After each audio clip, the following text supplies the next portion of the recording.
eu tive também um bom chefe à época que acreditava muito em mim. Eu acho que isso é muito o papel da liderança, sabe? E ele se reconhecia muitas coisas, inclusive dizendo, olha, isso aqui eu não sei fazer, mas você sabe. O que era um projeto ligado à Brasília virou um projeto nacional, ao invés de 70 mil, virou para 2 milhões de pessoas. Então tudo isso cresceu muito à época dentro dessa semente. Eu sei que vocês já me selecionaram, que a gente fez o processo inteiro, mas eu vou ser muito honesto com vocês, eu não vou assumir. É melhor que eu não assuma aqui agora, do que daqui a pouco eu tenha que fazer outra coisa e eu deixo vocês na mão. Eu não vou assumir a vaga. Os entregadores, eles estavam pedindo muito por benefícios. Então, e não é difícil a gente ver um protesto, não é difícil a gente ver eles literalmente na rua pedindo por socorro. Então, eu entrei exatamente nesse gap.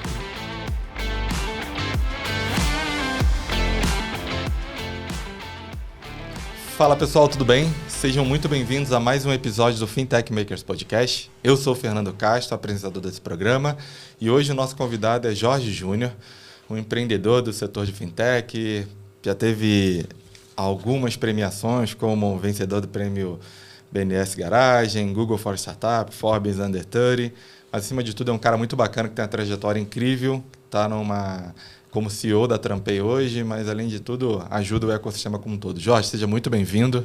Fala, Fê. Obrigado pelo convite. Estou muito feliz de estar aqui hoje no Makers. Quando você me chamou desde o princípio, eu acho que faz todo sentido a gente contar o que está por trás. Então, preparei algumas histórias que estão para além do que as mídias contam tradicionais, mas estou aqui para poder falar exatamente como é que eu fiz na prática e nos bastidores. Boa, Jorge. Muito obrigado. Antes de a gente começar o papo e aprender, eu já escutei umas histórias suas e vai ser muito legal. Inclusive o nosso amigo Renato que indicou aí. Então, muito obrigado, Renato, pela indicação. Maravilhoso. Eu vou dar 2 recados aqui rapidinho. O primeiro deles é assim, o episódio que a gente está gravando aqui é o 26º. O Fintech Makers nasceu para contar histórias, assim como o Jorge falou, o que está por trás, né? O que está na essência do Jorge ali, o que ajudou ele, o que ele aprendeu, como ele se formou, como ele chegou até aqui, o que tem de curiosidade. Não só como o Jorge que tem um perfil empreendedor, mas também de outros tipos de líderes, como os executivos, como formadores, educacionais. Então, se você quer aprender como é que funciona o mercado de fintechs, como é que faz para ter um bom aproveitamento, das histórias além do LinkedIn, das histórias além ali das mídias, tem mais 25 episódios além desse que você está ouvindo, que eu sugiro você ouvir. E se você gostou desse também, dá um feedback para a gente, compartilha, comunica, curte, comenta, porque é muito importante a gente saber o que está dando certo, aprender o que está dando errado.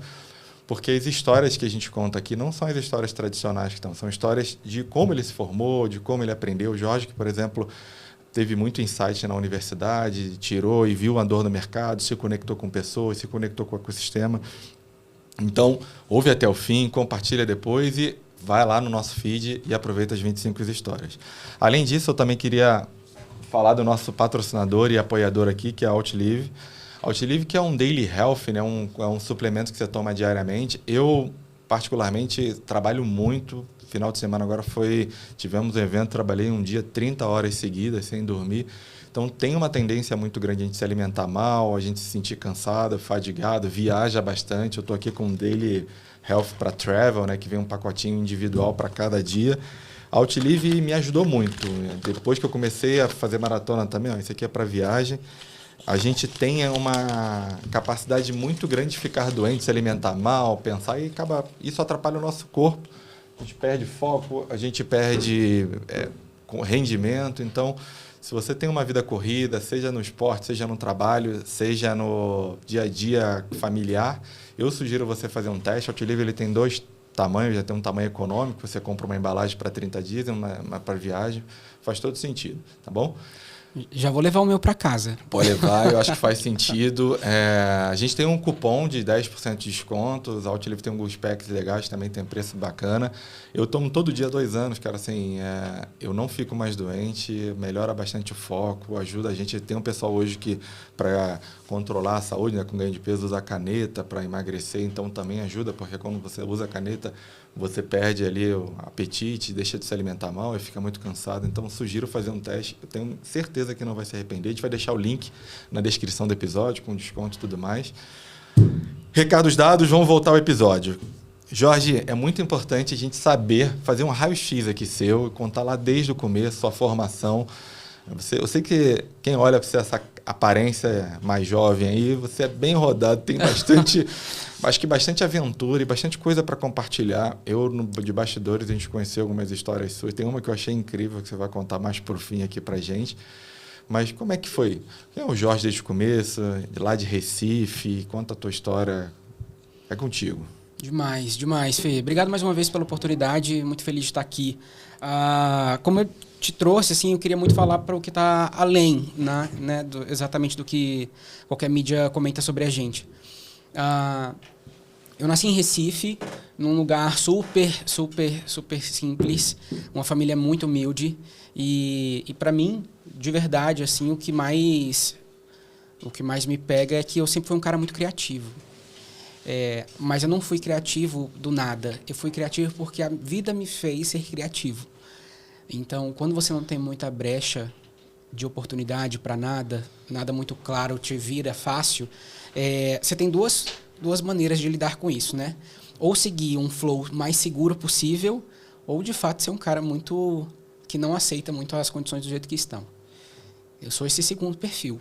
Então, eu olhei para todas as condições e falei, deixa eu tentar dobrar a aposta.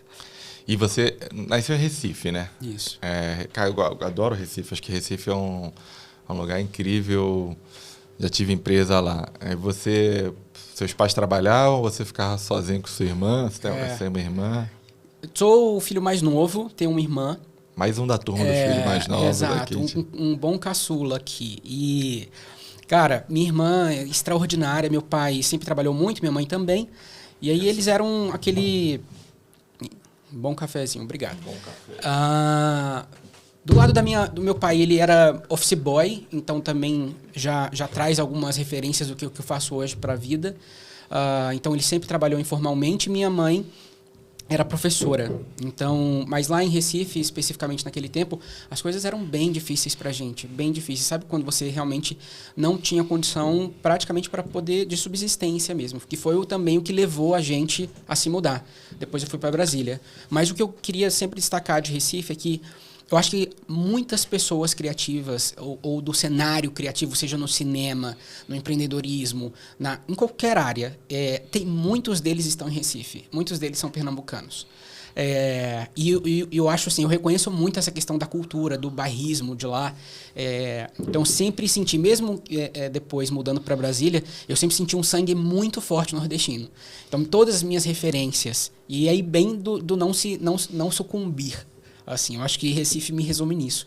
De você pegar todas as alternativas que são muito difíceis, todas as situações que são bem difíceis para sua vida e você fala, cara, eu não vou tombar, entendeu? Não vou escolher um desafio aqui de ficar sentado no meu lugar. Eu vou para um cenário mais criativo. Interessante. Você foi com quantos anos para Brasília? Eu tinha 3 anos de idade. 3 anos de idade. 3, 4 anos. E vocês voltavam para Recife de vez em quando? Nas férias, sim. Quando dava, né? A gente voltava. Mas minha família inteira, mesmo morando em Brasília, minha família inteira era de Recife. Então, meu pai me ensinou muito frevo. Minha mãe ama carnaval. E meu pai me ensinava muito... muito uma educação de pai para filho, sabe? Aquela educação bem, vamos dizer, tradicional, assim, eu acho que até que as pessoas tinham muito isso na vida mesmo. Então, de contar histórias dos seus avós, dos seus pais, etc. E isso ir te formando. Então, acho que foi uma educação muito singular, assim. Eu tive o privilégio, inclusive, de ter pai e mãe, né? De ter eles muito perto comigo, me formando ali todos os dias. Então, e para além deles, minha irmã, 100%. Minha irmã é minha referência número 1, assim. Quantos anos de diferença tem? Pouquíssimos, 1 ano e 2 meses. 1 ano e 2 meses. Então, vocês eram pau para toda a obra. Pau para toda a obra. Ela me criou e eu criei ela. Então, a gente foi... Enquanto os meus pais trabalhavam, né? A gente ficava sozinho em casa. Então, a gente era muito... Eu lembro de cenas, assim, olha que interessante. A gente não tinha... Então, de novo, grana não era com a gente, pelo menos naquele momento. E aí, eu lembro de eu com ela, assim, a gente fazendo algumas brincadeiras, tipo, a gente almoçava e a gente queria alguma sobremesa. Eu lembro da gente brincar que, tipo, comer um pão com manteiga depois da refeição, completamente nonsense, mas que a gente brincava que aquilo ali era a sobremesa da gente, era como se fosse um doce. E a gente ficava muito naquilo, assim, a gente tinha um universo pra gente, assim, então Foi bem legal. Eu conheci um cara que comia lasanha de sobremesa. É isso. Eu tô mais ou menos nesse foco aí dele. Interessante. E você sempre... E daí depois, quando você começou a ganhar idade lá em Brasília e tudo mais, teve sempre em mente esse perfil mais de empreendedor e tudo mais? Ou nem pensava nada em carreira ainda quando adolescente? Algo como profissão e tudo mais? Acho que tem um ponto aqui. Pra gente que vem de baixo, eu sempre fui muito obstinado. Sempre fui muito obstinado. Então, eu só não me reconhecia no empreendedorismo. Ele não parecia ser uma porta para mim. Entende? Eu não tinha referências dentro de casa que eram empreendedores, etc. Então, isso estava muito distante. Mas, a nível de ter muita determinação, sempre tive. Sempre tive. Então, desde criança, eu já estava... Depois que eu me reconheci nesse lugar de empreendedor, mas pra você ver, em Brasília, eu era o promoter, eu era da turma, então eu organizava tudo. Com qualquer coisa que queriam colocar de pé, essas pessoas me chamavam e falavam assim, cara, eu tenho um projeto, tenho uma ideia, assim, assado, como é que eu faço para transformar isso aqui na prática? Era a pessoa que eles chamavam e aí o negócio estava montado. Na hora que eu vi, eu já estava trabalhando, engajando todo mundo. Isso é interessante que ter esse perfil de iniciativa, né, de até ser referência para as pessoas convidarem para a execução é muito bom, né? E às vezes a gente nem percebe, né? A gente vai agindo dessa forma, fazendo. E é muito que meu filho tem 14 anos, né? Assim, 14 anos você não é bom em nada, ainda você está sempre testando um monte de coisa que você não conhece. Aí outro dia ele estava organizando um jogo de futebol para isso, aí tinha que cobrar. Eu vi ele fazendo, começa tudo a dar errado, né? Ou então a gente mais velho olha com, mas se fizesse isso, se fizesse aquilo, mas... aí você vê que a iniciativa te traz mais problemas, de vezes, né? Assim, que ele começou a arrecadar dinheiro, aí tem que ligar para a quadra, e como é que ele paga, ele é menor, o cara não aceitava menor. Mas ele vai aprendendo, você vai colocando a mão na massa. E quanto mais cedo você aprende esses desafios menores, melhor, que vai te multiplicando ali no conhecimento, você chega mais preparado para o futuro. Eu lembro de histórias assim, eu com meus amigos já, né, já na versão ali do pré-adolescente, nos meus 14 anos, 15, eu queria ir para evento, ir para os eventos assim, que estavam acontecendo na cidade, lá em Brasília, shows nesse lugar, já era muito para frente. E queria ir nos eventos, e primeiro que eu não tinha dinheiro, então minha mãe falava, você pode ir, desde que você consiga o dinheiro, então vai trabalhar, consegue fazer alguma coisa, você vai poder ir. Então eu ia, meu primeiro emprego foi tio da cama elástica. Então, assim, eu falo, gente, literalmente a minha primeira profissão foi para poder dar conta das coisas. Eu lembro de um cara uma vez falar, olha, você vai promover evento aqui e tal, você vai ser monitor, você tem experiência? Eu falei, não, mas eu faço isso aqui, qualquer criança hoje, melhor dia da vida dela. Hoje é criança. Você vai vender uns 3. Você vai vender, você não tem noção. Aí ele falou assim, já fez pipoca? Olha que interessante. Já fez pipoca? Eu falei, acho que uma vez. Aí ele falou, você consegue fazer? Eu falei, desenrola, bota aqui na minha mão que eu desenrolo isso aqui na hora. Nunca fiz tanta pipoca na minha vida. Era uma fila quilométrica. E entreguei o evento, mas eu tinha muito eu vou chamar aqui até de uma certa vaidade.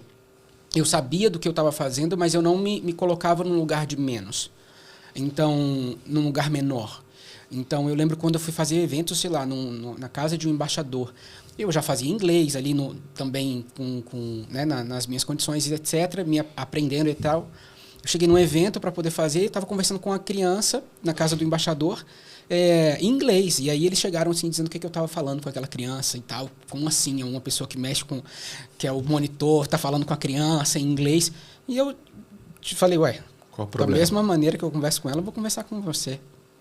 Não tenho problema nenhum com isso. Mas era isso. Eu lembro que com meus amigos também eu alugava van para ir para esses shows. Então, além de conseguir o dinheiro, porque eu trabalhava, terminava, eu falei, agora eu vou para o show. Vou para os eventos. Eu ainda organizava o evento, porque ninguém conseguia ir, enfim, né, carteira, tinha que ir buscar, Uber, né? Não tinha Uber nem nada. Então eu alugava a van escolar, que comumente me levava para a escola. Eu alugava, falava com ela, falei, olha, vai ter uma oportunidade aí, um evento e tal, você vai ter que ir levar e buscar a gente. deixar todo mundo no mesmo lugar. Beleza? Ela, fechado. Me bota tantos reais na minha mão que eu levo vocês. Eu enchia a van de gente indo lá, voltando. Era uma loucura. E aí acabava que o teu saía de graça, você ainda Total. ganhava uma caixinha, fazia uns... Fazia uma grana ainda, sempre foi assim. Isso vai dando experiência. E assim, você está contando as vezes que deu certo, né? Uhum. Provavelmente alguma faltou dinheiro, provavelmente alguém fez alguma coisa, mas isso vai te dando repertório para você errar menos na frente, né? E você aprende muito mais com o erro do que com o acerto. Bacana, cara. Eu também tive uma história. Eu lembro quando eu era moleque, uma situação dessa também.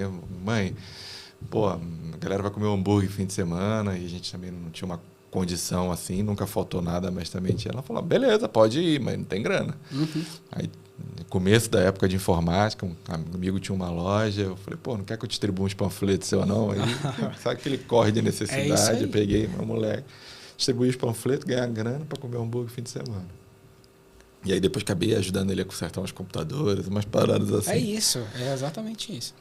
E como é que você escolheu a profissão? Assim, você é formada na Universidade de Brasília e como é que você quis ir para a universidade? Foi algo que te cativou, te motivou? Você fez comunicação lá, né? Fiz comunicação. Eu sempre... Era um caminho ainda óbvio para a gente. Eu sou ali do final, né, dos anos 90. Acho que isso era uma referência para a gente ainda, a questão da universidade, né? Hoje já não é tanto mais, né? Eu tenho até algumas outras opiniões hoje, mas naquele momento era. Então, basicamente, no momento eu passo a vida inteira no colégio militar, fiz uma prova e etc, passei no colégio, foi incrível, foi a melhor experiência, construí muita gente ali, pessoas que eu levo até hoje, então tem uma unidade nisso, e eu sempre comentava com elas, eu falei, olha, a gente tem que passar, e eu mesmo vou estudar muito para poder passar. E não tinha grana também para cursinho e tal.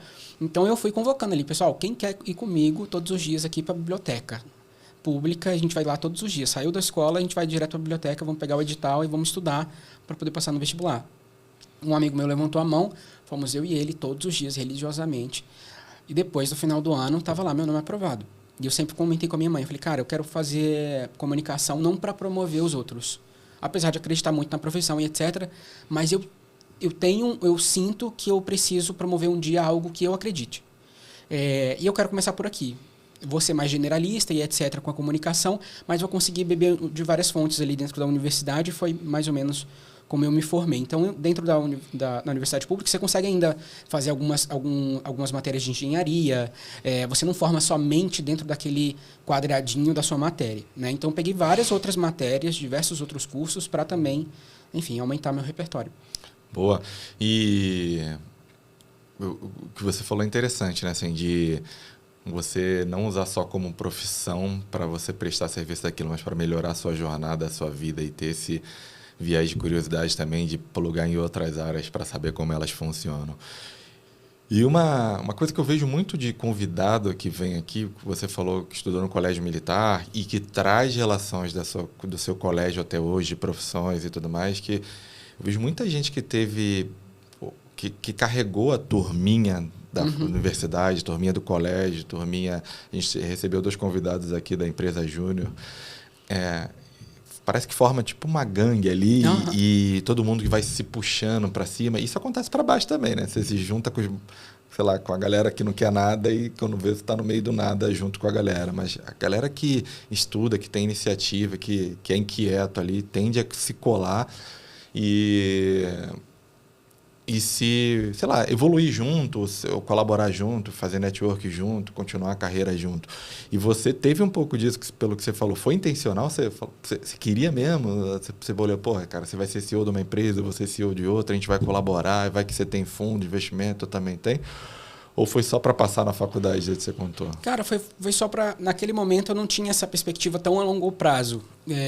Então foi muito pontual. Mas a gente era muito genuíno uns com os outros. Assim. A gente queria bem... Eu acho que o bom daquele momento é que você não precisava ter muita, né, para que as pessoas pudessem se interessar por você. Ali todo mundo não tinha necessariamente nada. Tinha só a personalidade.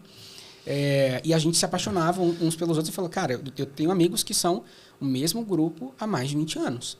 Eu lembro da gente indo para festinha de 10 anos das pessoas, hoje eu tenho 30, Passamos pelos 15, depois passamos pelos 20, e hoje temos 30 e todo mundo já agora com filho, uns com filho, outros empreendedores.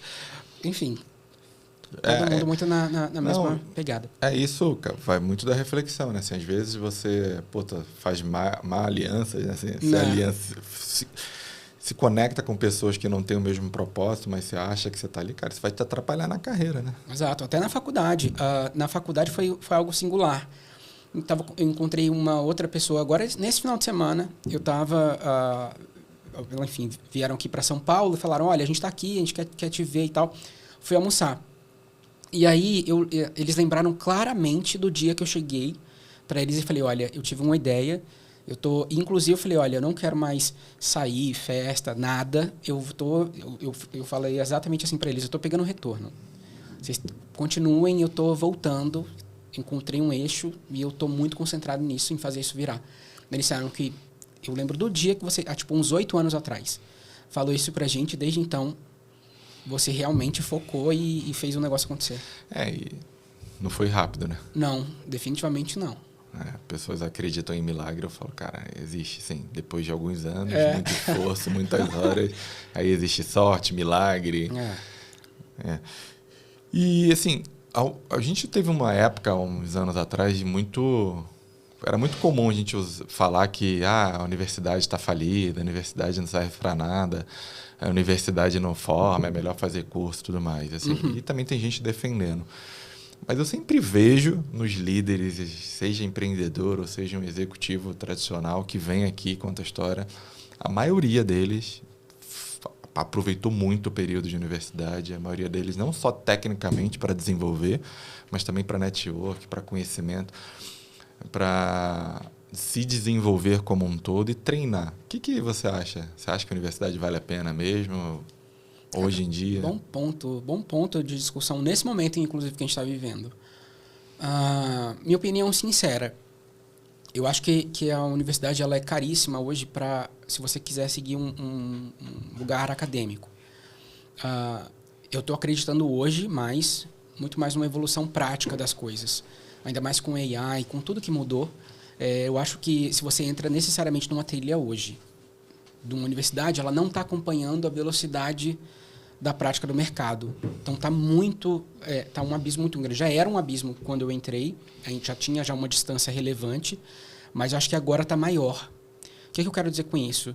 Que eu desacredito na faculdade de maneira nenhuma. Eu acho que é mega importante, é uma base muito sólida e que as pessoas deveriam passar pelo menos uma vez na vida por ela. Não sei em que momento, se é necessariamente ali logo que saem da escola. Que não sabe nada, nem sabe o que quer fazer. Nem o que é da vida.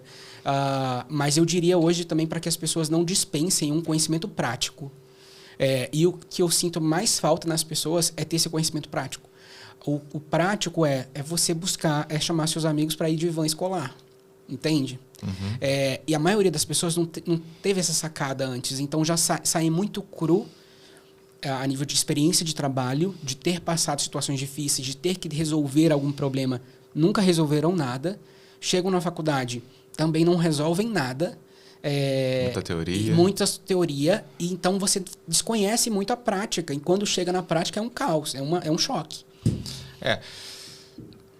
Eu acho que a gente superestima a parte educacional na faculdade, assim, muito, e também em relação à falta de prática, por isso que eu achei muito interessante a Empresa Júnior e as histórias que eu ouvi aqui de, aprende, bota em prática, aprende, bota em prática, fazendo. Mas eu acho que a gente subestima. Você pega o seu caso, por exemplo, você estudou lá 4 anos em comunicação. Cara, você tinha um ecossistema de pessoas ali, Exato. Na teoria, no mínimo, com a mesma intenção ou intenção parecida que a sua, que era melhor do que você tivesse em casa, ou melhor que você estivesse só trabalhando, de repente, no começo da carreira, numa profissão não tão bem remunerada. Absolutamente. Então, eu acredito que a universidade é um bom ecossistema para desenvolver. Então, você vai ter outras pessoas e aí, de repente, sendo gerenciada por um bom tutor ou por uma boa equipe de tutores para dar a direção, mas não aprende muito. Assim, em geral, assim, você não aprende muito, mas você está plugado no ecossistema. Então, você coloca uma empresa, você coloca uma instituição igual, de repente, o BNDES, que é o seu caso, que você já fez alguns programas para incentivar.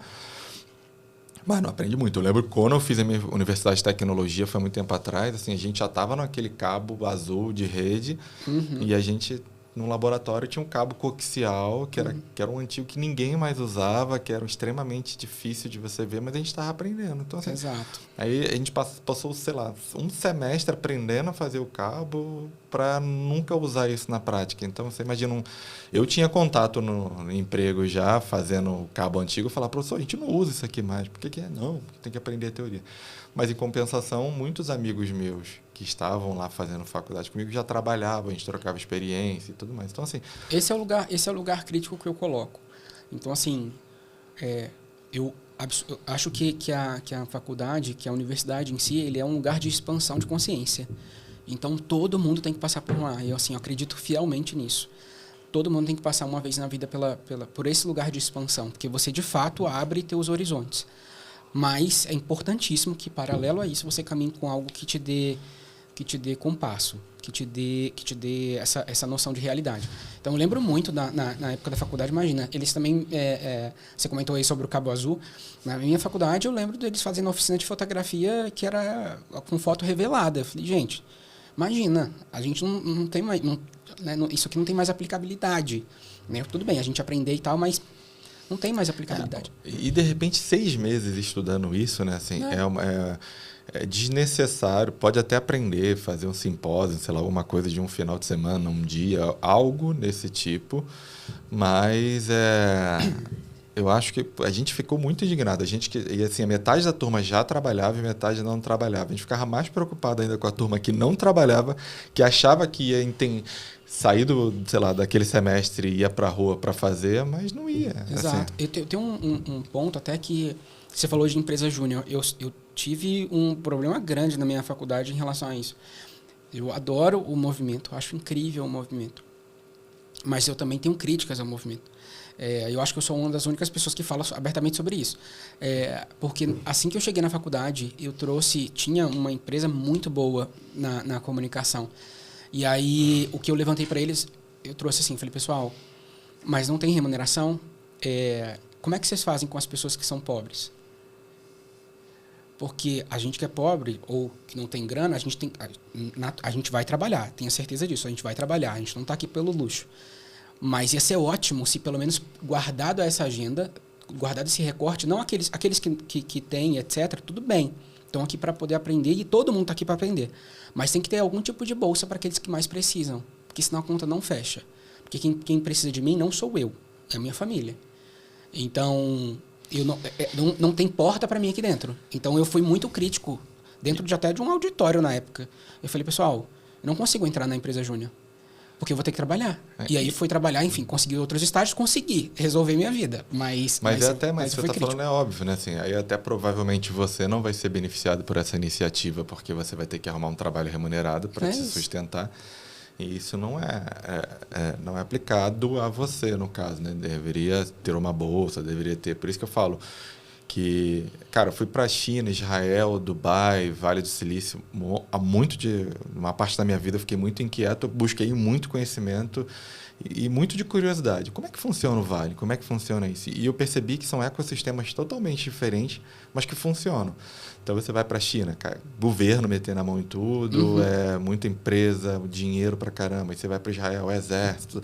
Aí você vai para Dubai, muito dinheiro e os sheiks lá. Assim, cada uma é de um jeito diferente, mas eles fazem para que funcione. Tem que ser sustentável. Não pode não ser sustentável. Assim, como você falou, como é que eu vou trabalhar numa empresa sem remuneração, sendo que eu preciso dentro de casa?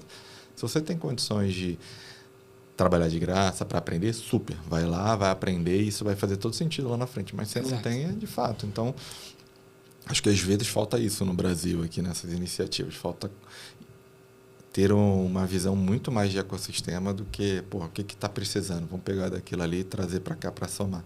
Exatamente. E você ficou... Quando que você começou a trabalhar na universidade? Como é que foi teu início de carreira? Assim, estudando comunicação agora, começou a parar de fazer os freela e começou a se sentir um profissional? Como é que foi? Vou iniciar minha carreira aqui. Com toda certeza. Eu acho que, ainda mais dentro desse lugar que foi difícil de conquistar. né? Então, quando eu entro na universidade, eu também entro já, vou colocar aqui, orientado, né? Não entro lá perdido. Lá dentro, eu sempre fui muito apaixonado com essa questão de organização, né? Como te falei. Então, assim, isso era sempre algo que teve no meu DNA, que eu fazia e, ao mesmo tempo, me divertia. Então, quando eu vi, eu já estava fazendo os maiores eventos da faculdade. Não só os acadêmicos, e aí comecei a abrir essa expansão para os eventos de entretenimento. Eu lembro que eu fiz, no meu primeiro, acho que foi segundo ano de faculdade, o maior evento que a Universidade de Brasília já teve.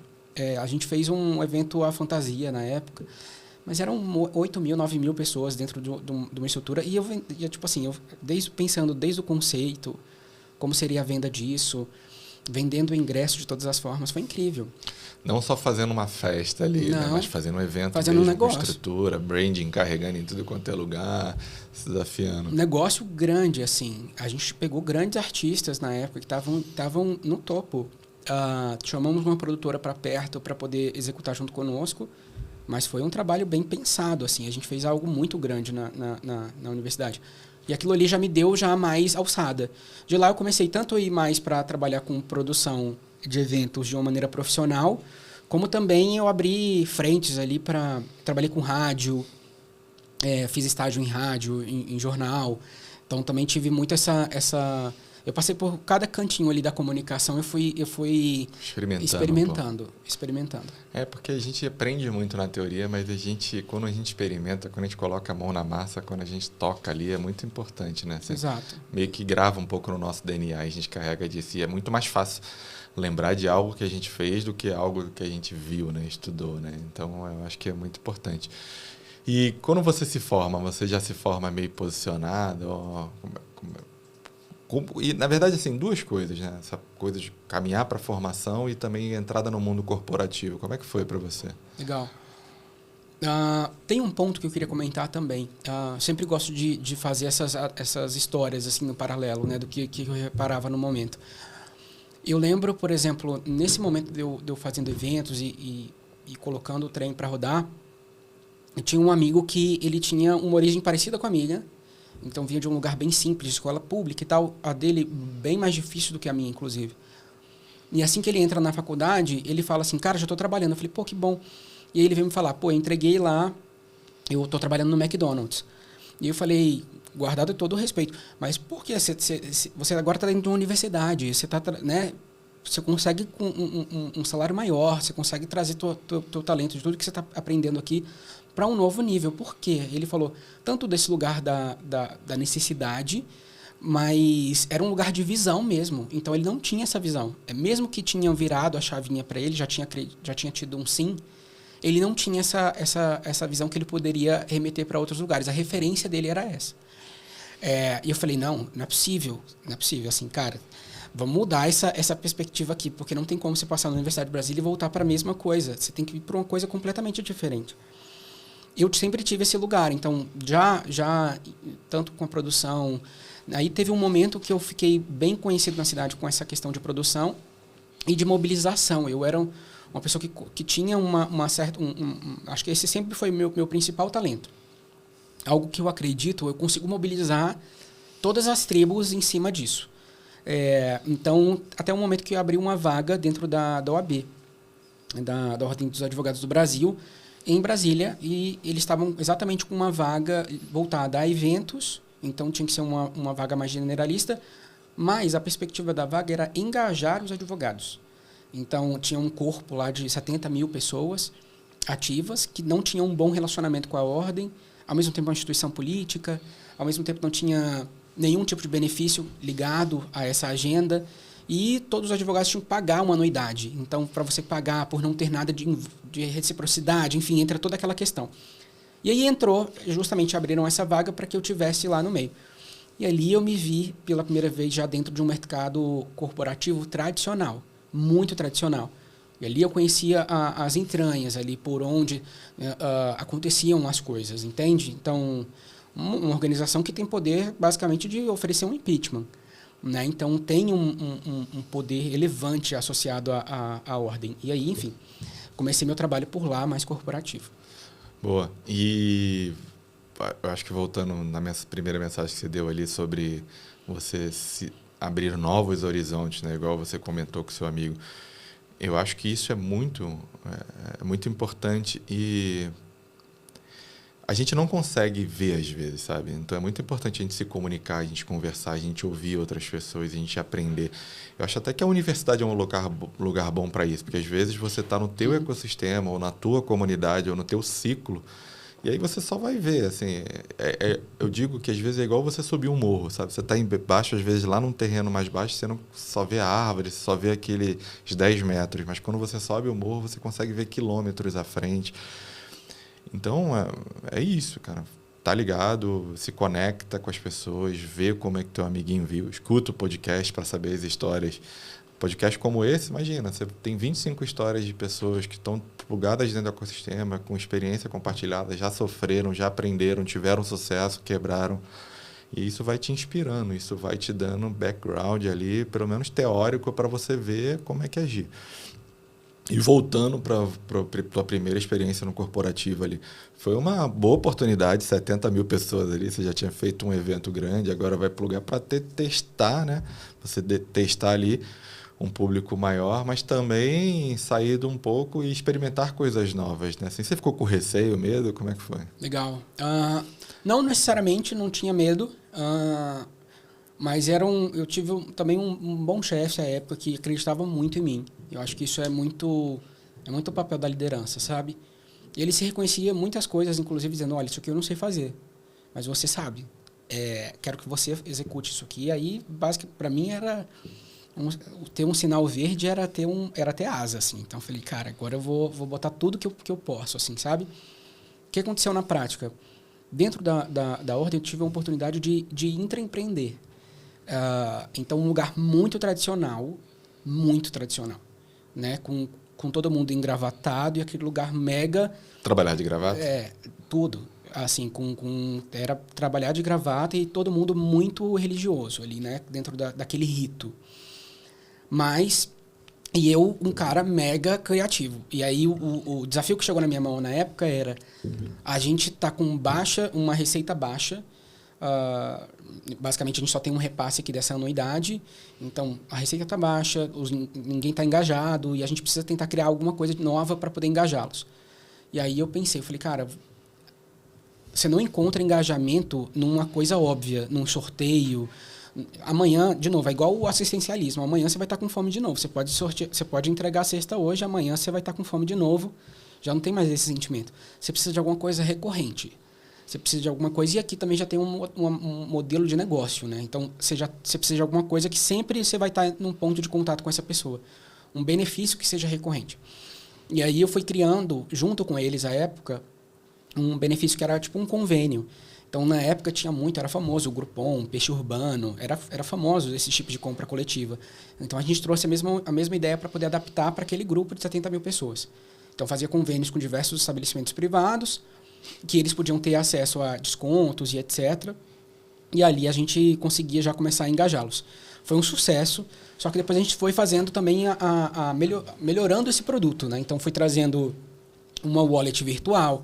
À medida que isso já passava pela wallet, a gente pegava a receita de interchange, enfim, a receita de adquirência toda que passava. Então, ao invés de simplesmente pagar numa maquininha que já estava no balcão do hospital ou da escola de inglês ou do cinema, a gente fazia com que isso passasse pelo nosso barramento. E ali virou outro modelo de receita. Cheguei ao momento de ter um show do Guns N' Roses em Brasília. E eu coloquei, cara, vamos pensar num conceito aqui de quem fechar um camarote, quem tiver o aplicativo, quem tiver o cartão, vai fazer parte desse camarote. Tudo que todo mundo queria naquele momento também, imagina, né? Num lugar de associação de classe, era status e relacionamento. Que é algo mais fit do que isso, do que um camarote no meio de um evento. Sim. Que seja importante para a cidade. Então, fui trazendo esses tipos de iniciativa ali para dentro e foi pegando, foi virando assessor do presidente. Então, isso foi crescendo, tomando o que era um projeto ligado a Brasília, virou um projeto nacional. Ao invés de 70 mil, virou para 2 milhões de pessoas. Então, tudo isso cresceu muito à época dentro dessa semente. E aí, enfim, quando eu vi que isso começou a dar certo, então, mas ali eu tinha dinheiro, tinha asa, né? Tinha alçada, me deram alçada e eu fui crescendo ali em cima disso. Muito interessante, né? E eu acho que você chegou até num ambiente bom para fazer isso, né? Porque a tendência é que quando a gente vai para um ecossistema desse tradicional, ou que seja um pouco engessado, né? A gente tem muita ideia e não pode executar. E intraempreender é muito importante, né? Assim, essa palavra que pouca gente conhece, assim, principalmente quando está conhecendo, né? Pra você pegar aquela ideia e botar em prática do zero e tudo mais. E às vezes empreender sozinho é muito difícil, né? Você usou essa expressão, então você já conhece, você já se via nisso, né? Então é muito importante. Eu falo, às vezes alguém vem me perguntar, eu vou empreender, eu vou fazer isso, e a pessoa não tem muita experiência. Não quer dizer que ela não vai conseguir, pelo contrário. Se ela tiver muita força de vontade, resiliência, ela vai conseguir. Uhum. Mas é muito melhor, às vezes, intraempreender, né? Você desenvolver ideias dentro de um ecossistema mais robusto que o seu. Claro. Mas aí ele vai ficar com mérito. Mas aí o projeto é do meu chefe, é da empresa e tudo mais. Cara, não tem problema. Você, de repente, ganha alguma coisa, negocia bem para você ter alguma participação ali, mas pelo menos você vai ganhar experiência, você vai ganhar conhecimento, vai ganhar track record, que a gente chama. Repertório disso. Você acha que hoje falta, assim, nas empresas que você trabalha hoje, nas iniciativas que você vê dos seus parceiros, você acha que falta, principalmente dos mais jovens, intraempreendendo ali com responsabilidade, intraempreendendo para aproveitar e para compartilhar, para fazer, para eles ganharem repertório? Tem muita gente crua, assim? Eu acredito que sim.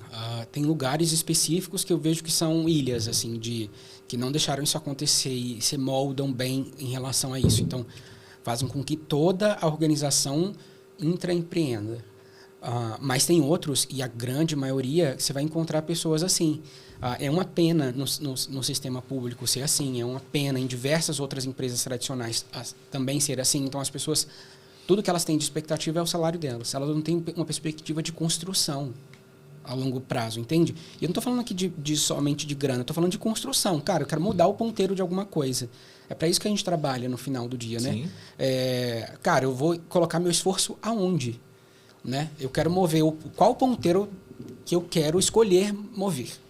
Né? Seja independentemente da sua área. Onde eu quero mover o ponteiro.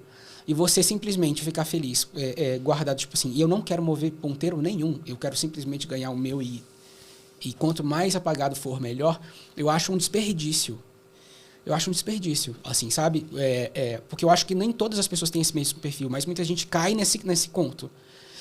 E eu acho que em outros países, Estados Unidos, China também agora, as pessoas, imagina, os chineses estão entrando no Brasil com força total, não é por acaso.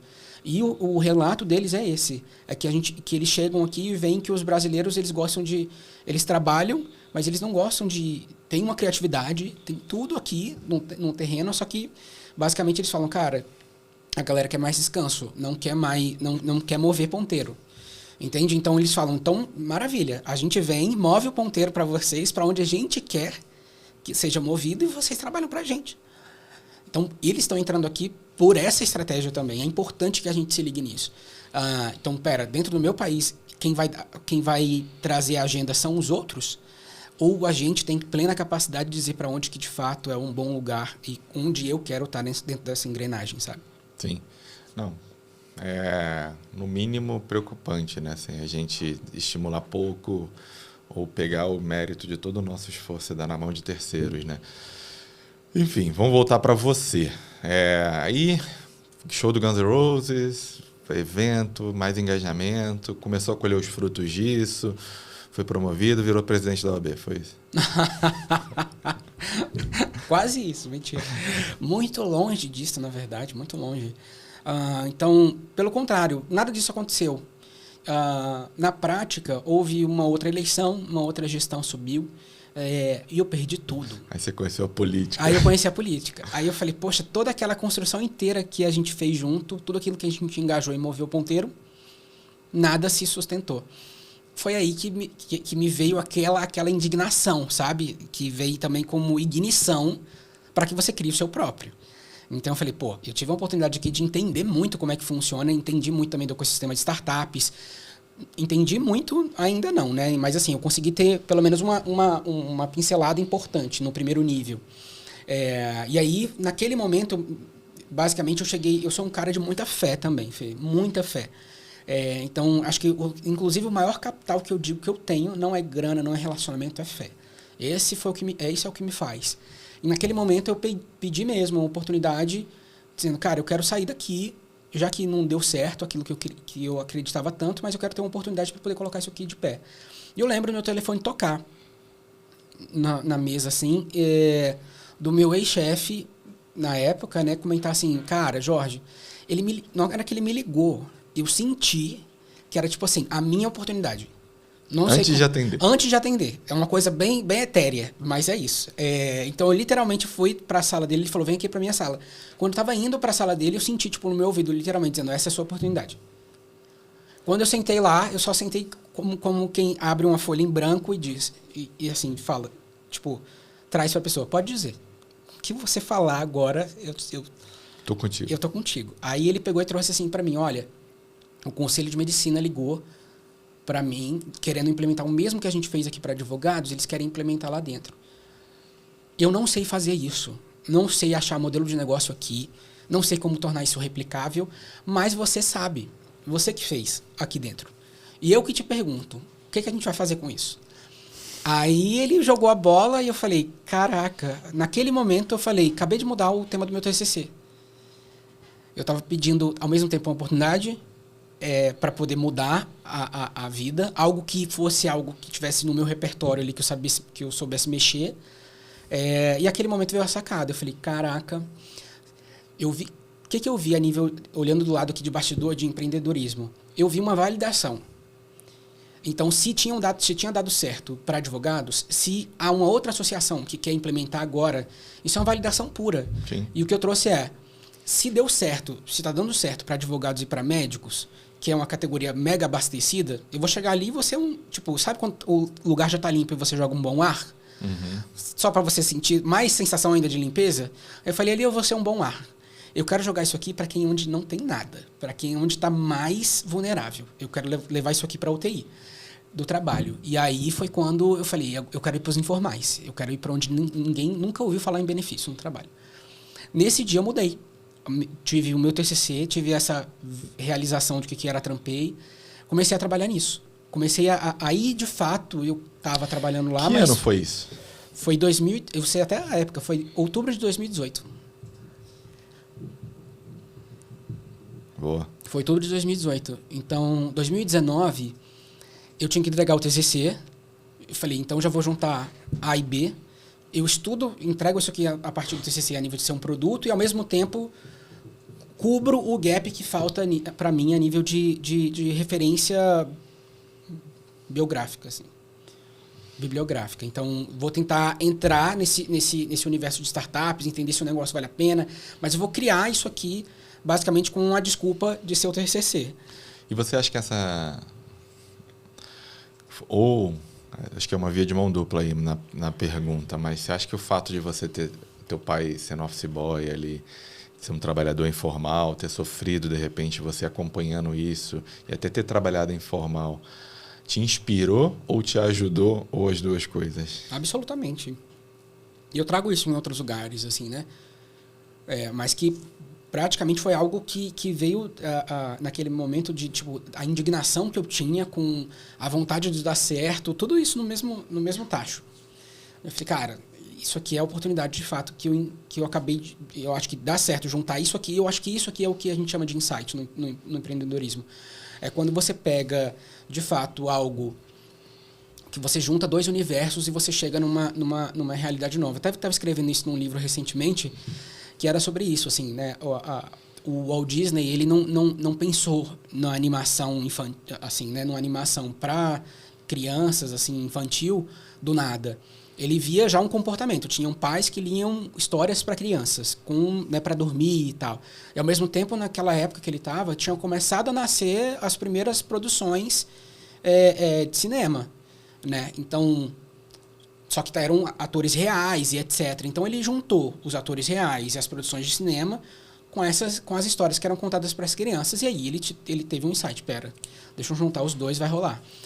Eu tive a mesma coisa, 2 universos que não se comunicavam. Eu falei, cara, todo mundo está pedindo por benefício do trabalho, mas esses aqui que estão mais precisando de benefício do trabalho nunca tiveram. Eu fiz algo aqui que deu certo, deixa eu tentar adaptar para cá. Foi isso. E a gente não vive num mundo muito imediatista, né? A gente acha que vai colher muito rápido, a gente acha que toda semente tem que nascer muito rápido. É um pouco disso que você falou. Imagina, trampei, nasceu, acho que até demorou um pouco, fez o TCC, aprender, para tirar do papel foi 3 anos depois, algo assim. E as boas ideias, principalmente, elas vêm a longo prazo, não vem rápido, né, cara? Assim, é um negócio que você vai precisar desapegar um pouco dela, vai precisar deixar ela, sei lá, amadurecer ou até secar para você pra sair uma folha ali. Porque não vem rápido, né? Assim, principalmente as boas ideias. Eu fico... As pessoas, não tive isso, tem que ser... Cara, estuda, organiza, testa, vai para ali. E se der errado, pensa porque deu errado, melhora. Não mata a ideia já, melhora ela, compartilha ela, vem trazendo. E você fez isso na prática, né? Exato. Até outubro de 2018 que eu te contei, quando eu lanço a Trampei, vai ser janeiro de 2020. Então, houve 1 ano e 2 meses ali. Entreguei o TCC no meio de 2019. No final de 2019, eu peço para sair da OAB. Então, passei mais 1 ano e pouco lá dentro. Mas fazendo o projeto de TCC, em tese, né? Mas era algo que eu já queria tocar. Eu lembro da época, inclusive, de eu passando em outros processos seletivos, assim, muito bons, da Stone, de outras empresas que estavam super bem na época, e eu entrando em bons cargos. E quando eu entrei, eu até cheguei a fazer processo, assim, né? Tinham me chamado e tal. Eu falei, deixa eu lá ver o que está acontecendo. Eu lembro de um case de eu já ter passado para a Stone e assumir lá. E estava no momento de treinamento da Stone. Eu acho que eu nunca contei isso. E todo o lugar de onde a gente passava para poder fazer a abordagem dos clientes, como abordava aquilo e tudo mais, eu já estava usando como referência para Trampei. Eu já não estava mais sendo honesto, tipo, eu estava na prática para eles, eu estava assumindo, né, um compromisso lá na Stone e ao mesmo tempo eu estava pegando todas aquelas referências e pensando com a cabeça já de Trampei. Como é que eu vou recrutar? Então, o processo de recrutamento e seleção, eu peguei muito da referência do que estavam fazendo dentro da Stone e apliquei dentro da Trampei para poder chamar o meu primeiro time. Várias coisas, como abordavam os clientes, como é que era o processo de venda, como é que eles... Enfim, vários. Todos os times que eu conversei lá dentro, já usei isso muito como referência. Mas isso não foi... Isso foi uma coisa, para mim, pessoal, até de honestidade. Porque quando era para eu começar lá dentro da Stone, era para começar em janeiro de 2020. E aí eu liguei para eles e falei assim, pessoal, nessa segunda-feira, eu sei que vocês já me selecionaram, que a gente fez o processo inteiro, mas eu vou ser muito honesto com vocês, eu não vou assumir. É melhor que eu não assuma aqui agora, do que daqui a pouco eu tenha que fazer outra coisa e eu deixo vocês na mão. Eu não vou assumir a vaga. E aí o pessoal falou, caraca, Jorge, como assim? A gente já tinha preparado tudo para você entrar. Eu falei, eu prefiro ser honesto, mas vocês vão entender o que eu estou fazendo. Até hoje eles me acompanham. As pessoas que eu saí de lá da história do processo seletivo, até hoje eles viram que no final do dia o que eu fiz. Principalmente se for uma pessoa apaixonada, ver o movimento que você está fazendo, de repente até uma pessoa de RH querer te ajudar a montar time, participar desse movimento. Eu falei, inclusive, no processo seletivo. Eu falei no processo seletivo deles, assim. Eles falaram, vocês têm vontade de empreender? Eu falei, total. Não chegou ainda o momento, mas vai acontecer e tal. Mas na hora que eu falei, pessoal, na verdade chegou sim o momento. E a gente às vezes gosta. Eu gosto muito de vezes. Teve uma época na minha vida que eu comecei a empreender. Eu sempre fui desenrolado, sempre fiz coisas, mas eu gostava muito de acompanhar e tentar ver, cara, como é que esse cara montou isso? De negócios tradicionais, sei lá, uma serralheria. Pô, precisa de máquina de solda, precisa de entregador, precisa ter um caminhão, ele precisa disso. Será que ele pega o portão na casa da pessoa e vem fazer? Será? Eu começava a tentar entender como funcionava aquele ecossistema. E eu fiquei imaginando a pessoa te acompanhar, desenvolver a ideia, ela ficar, vou acompanhar qual vai ser o capítulo da próxima semana. Ih, lá o logo ficou bacana. E aí ver o teu processo de evolução deve ser bem bacana. Eu converso muito aqui sobre mentoria e aconselhamento. Você teve mentores, conselheiros, pessoas que te inspiraram ali ou te direcionaram? Nossa, que pergunta boa. Tenho, com certeza tenho. Eu tenho um que eu não considero nem um mentor, considero quase que uma entidade. Porque o cara é muito bom, me formou muito. Entidade no melhor sentido da palavra, no sentido de um respeito que eu tenho por ele é muito grande. Ele foi para além de um mentor em negócio, ele foi um mentor em psicologia. Ele me ajudou me ajudar exatamente a cada resposta que eu recebia, qual era a resposta também que eu deveria eu chegar melhor nessa resposta, enfim. Sabe? Uma formação muito pessoal, muito hiperpersonalizada. E ele foi seu mentor aonde? Ele foi a partir de um programa da Dynamo, o nome da empresa. E ele faz com pouquíssimas pessoas. E aí eu estava uma vez num painel no BNDES falando para não sei quantas pessoas. E aí ele me viu nesse painel e eu sempre quis chegar nele, assim. Só não tinha tido a oportunidade, mas ele já era uma referência para mim. E aí ele me convidou, terminou o painel, ele falou bem assim, olha, eu sempre carrego 3 pessoas no ano, assim, para poder conversar. Eu quero que você seja, tipo, um dos meus alunos ali, sabe? Um dos meus de perto. Eu mesmo vou te acompanhar. Falei, que bom que chegou essa oportunidade. Então, eu tô aí com ele por um ano, quase 2 anos. Não, eu acho mentoria um negócio muito... Porque o mentor tende a ser uma relação a longo prazo. Ele tende a conhecer a gente melhor do que uma simples conversa para pedir um conselho. E ele acompanha a nossa jornada como um todo com essas pessoas. Então, e a gente cria um vínculo de confiança. E o mentor geralmente está preparado para isso, né? Ele conhece.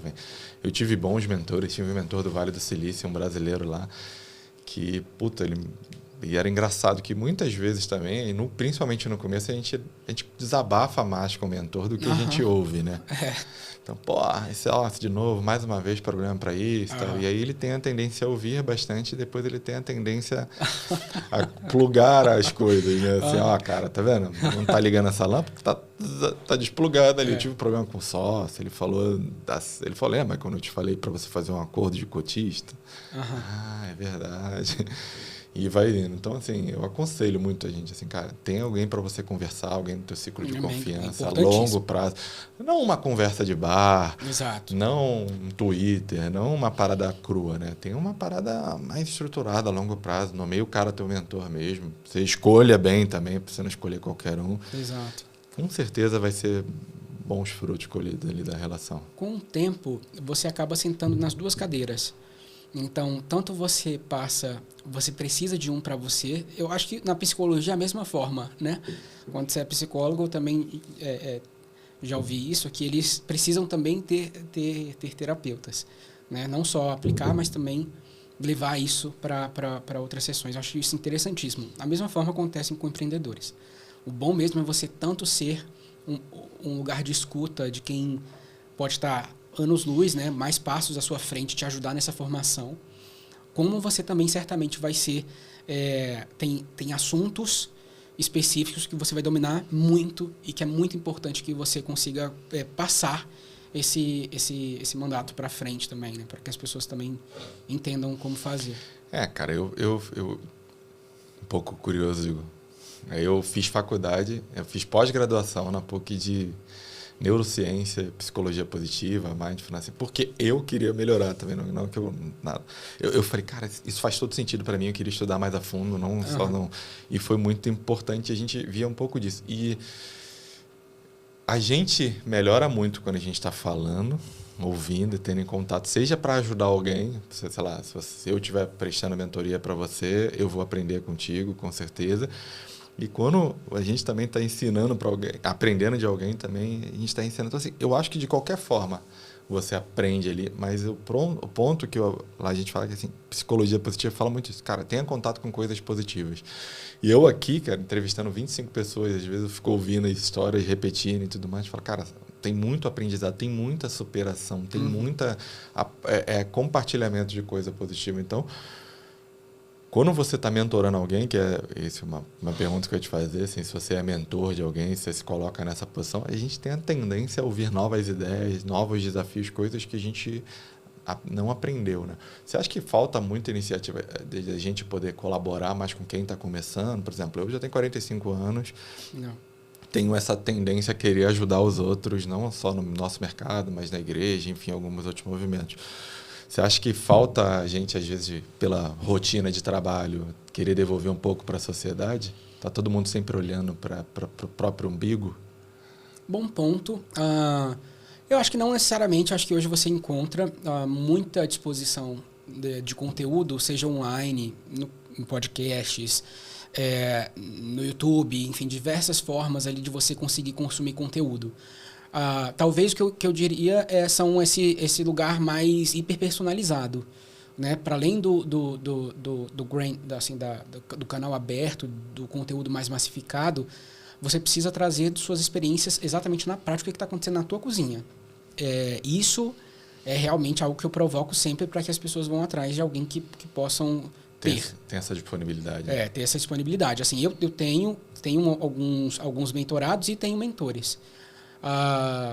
Mas eu sou board member de uma associação que ajudo eles também com toda essa desde do estratégico ao tático, ao operacional, também vou ajudando todos eles. Mas, enfim, desde um lugar institucional há também pessoas, novos empreendedores, por exemplo. Boa. E aí, cara, vamos voltar para Trampei, vamos voltar para você, né? Quando você te chamaram lá para a questão da medicina, você olhou tudo isso, mudou seu TCC, se disponibilizou. Dessa ideia que você contou, e foi em 2018, outubro de 2018, até você, 2020, lançar a Trampei, teve um bom vale aí. Como é que você organizou? Você já foi intencional? Já tinha data de lançamento? Tinha que pagar as contas ainda? Legal. A empresa não existia? Como é que foi conciliar tudo isso, essas emoções e ter a coragem de falar, puta, agora eu vou tirar do papel? Legal. De uma forma bem direta. Eu estava só estudando e botando, eu fui errado porque até hoje, eu penso até em mudar isso. Assim, quando eu trago para os meus mentorados, eu falo isso de uma forma diferente. Quando a gente começa uma empresa, na nossa cabeça era muito fazer um business plan. Então, deixa eu começar pelo business plan, vou montar tudo, e aí coloco isso de pé como se fosse algo super pronto, super fechado, né? E aí eu boto isso para poder rodar. Vou comentar como é que eu fiz e como eu faria hoje, tá? Guardado aqui essas evoluções.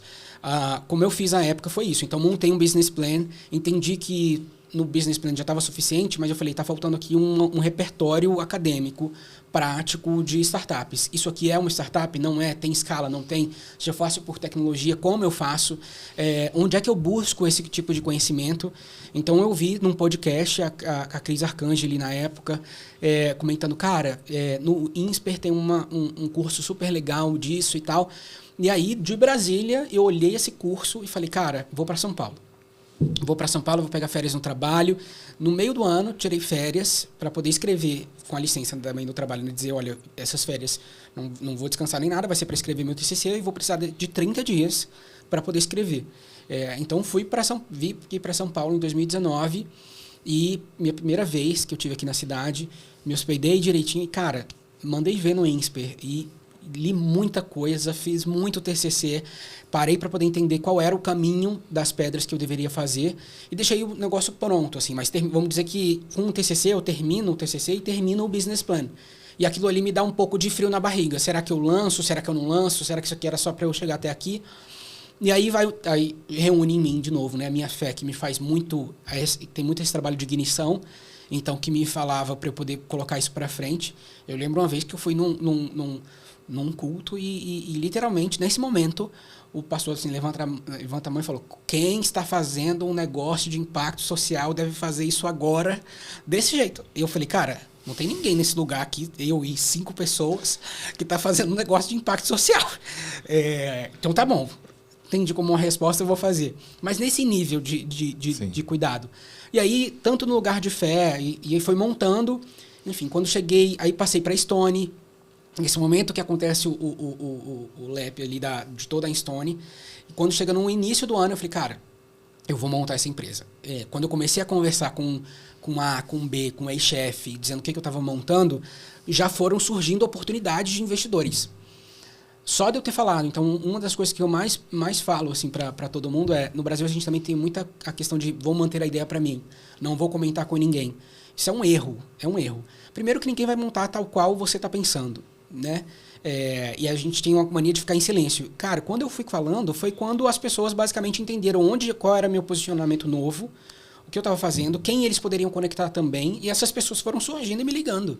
E te dar o feedback E me também. dando feedback. Se você fizer isso, se for Exatamente. desse jeito. Cara, eu lembro que tocou meu telefone de uma associação dos metalúrgicos em São Paulo, aqui, 2 milhões de pessoas dizendo, Jorge, a gente quer implementar o teu projeto aqui dentro. Eu falei, caraca, hoje eu não tenho nada, hoje eu não tenho nem mais OAB, hoje eu não tenho dinheiro, hoje eu não tenho nada, só tenho uma ideia. Mas não tenho nada. E eles pensam, não, a gente precisa desse negócio seu para rodar agora. Eu falei, cara, então se mais resposta do que isso a nível de apetite de cliente, vamos botar um negócio para rodar. E foi aí que eu comecei em 2020. Beleza, então isso aqui foi o que eu fiz a nível de business plan. O que eu faria hoje?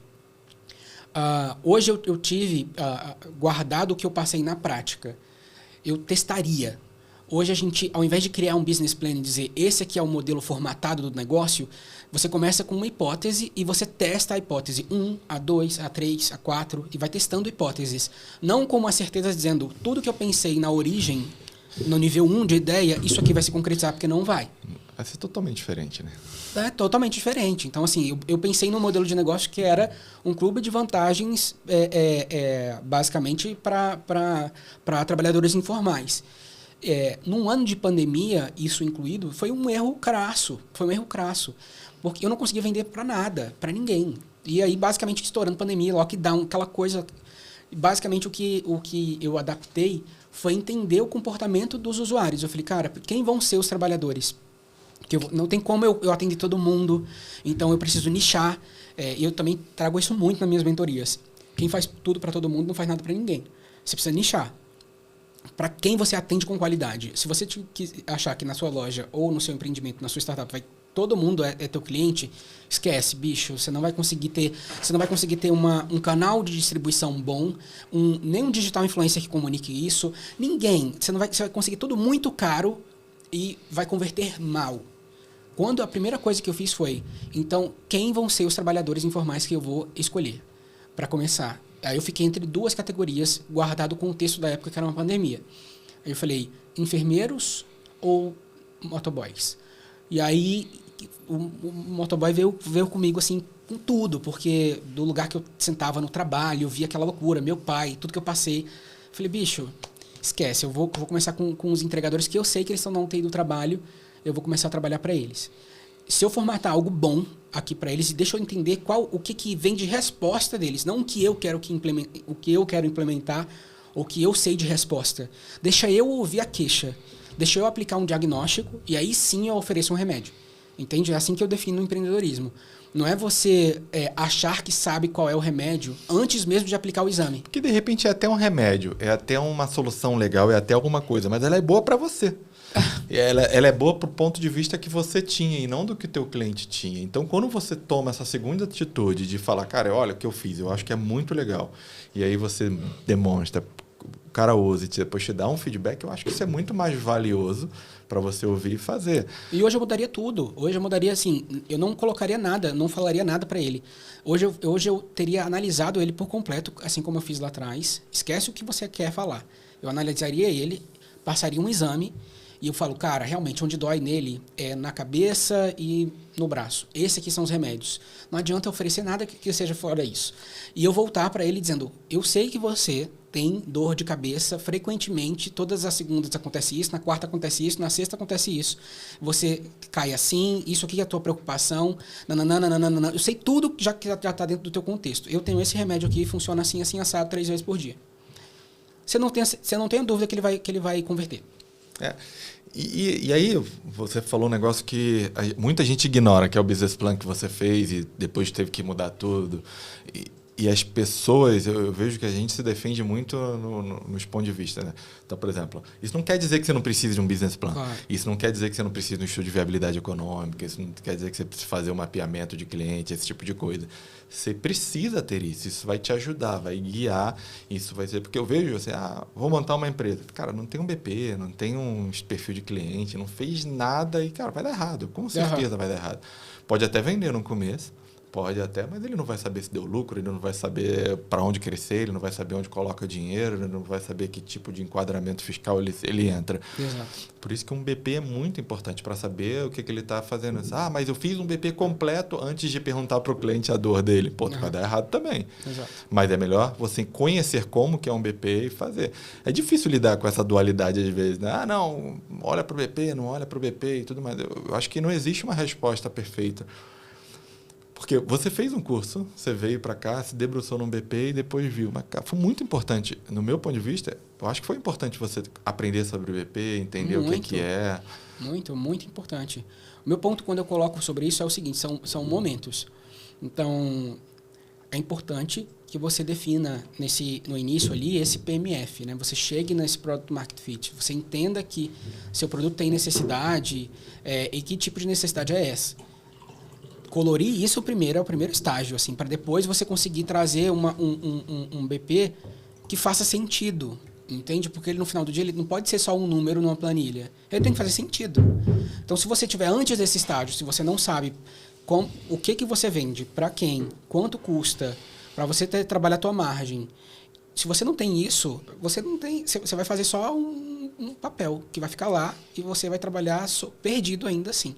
Então, é muito importante essa validação inicial. Tipo, exatamente a tua necessidade, a tua ideia, ela tem fit ou não tem fit com aquele público que você está oferecendo. Depois que você encontra essa alavanca, esse gatilho, aí sim, a gente começa a trabalhar a partir daí. Boa. E como é que foi, assim, tirar do papel a emoção e a sobrecarga, assim, lançar, registrar CNPJ, mostrar para o público, assumir esse compromisso? Como é que foi a emoção de fazer isso? É difícil, né? É difícil, porque mas... sair daquele BP colorido, bonito, cheio de número e tudo mais, e essa ignição que faltava que você teve. Foi complicado, foi complexo por uma falta de visão, né? Eu nunca tinha feito, não sabia qual era o caminho. Então, por exemplo, desde o contador, eu tive que buscar muito all by myself, assim, Contador, marketing, tudo, endereço fiscal, tudo, logo, registro de marca. Tudo. E foi aprendendo fazendo. Mas, sendo bem honesto, foi bom, isso. Né? Foi bom. É divertido. Não tem essa de olhar na... Não, eu acho que é o que... Você precisa fazer o que... Geralmente dá muito errado, né? Assim, você vai aprendendo. Né? Paguei caríssimo na propriedade intelectual. Na propriedade intelectual, não. No registro de marca. Para comprar o nome da Trampay, tem alguns domínios, né, que são caríssimos.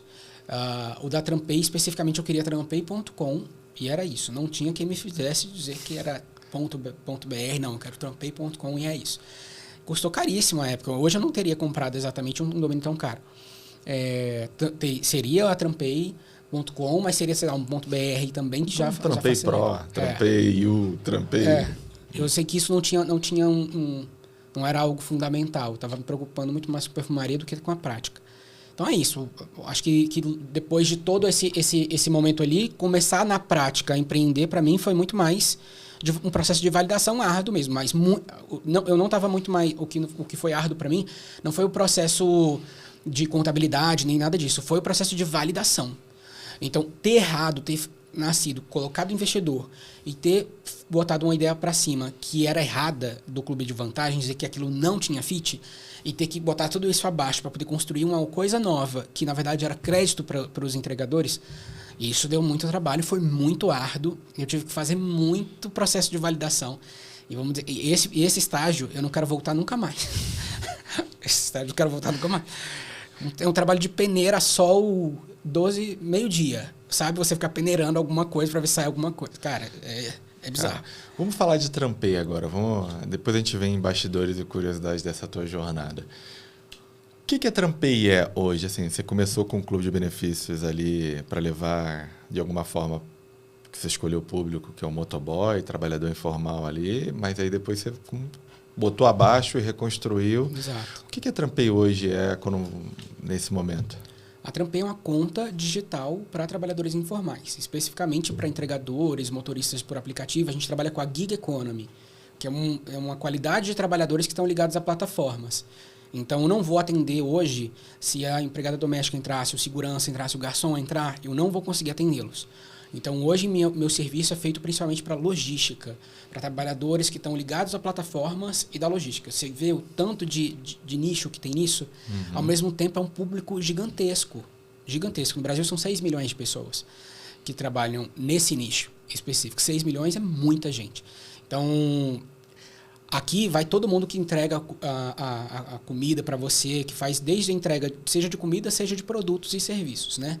Então, um Mercado Livre, uma Shopee, uma Shein, uma Amazon, um iFood, tudo isso, todas essas empresas foram crescendo, são novas na economia, criaram grandes públicos ali, né, como dizer, os seus advogados, né, que eu faço essa referência, mas que tem uma massa de trabalhadores, de prestadores de serviço muito relevante para eles todos, para manter o ecossistema de pé. Eu atendo exatamente esse nicho. Que depende deles, né? Exatamente. Na verdade, não sei se depender é uma palavra assim, mas precisa para ter bem sucesso, um trabalho que está muito ligado. Eu diria que depende mesmo. Depende no sentido de se a logística quebra, a plataforma não entrega o produto.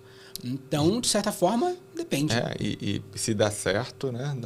Dá mais certo ainda, né? Se tem uma relação boa, se consegue levar... Exatamente. Se é mais produtivo, se é melhor, se é mais econômico, se é mais rápido, enfim. Eu entrei num gap ali, Fê, se eu só colorir um pouco, eu entrei num gap, então, que quando eu viro para essa chave de quem era, que sentia muito a dor do trabalho informal, né? Que eu brinco que é uma UTI do trabalho, os entregadores, eles estavam pedindo muito por benefícios. Então, e não é difícil a gente ver um protesto, não é difícil a gente ver eles literalmente na rua pedindo por socorro.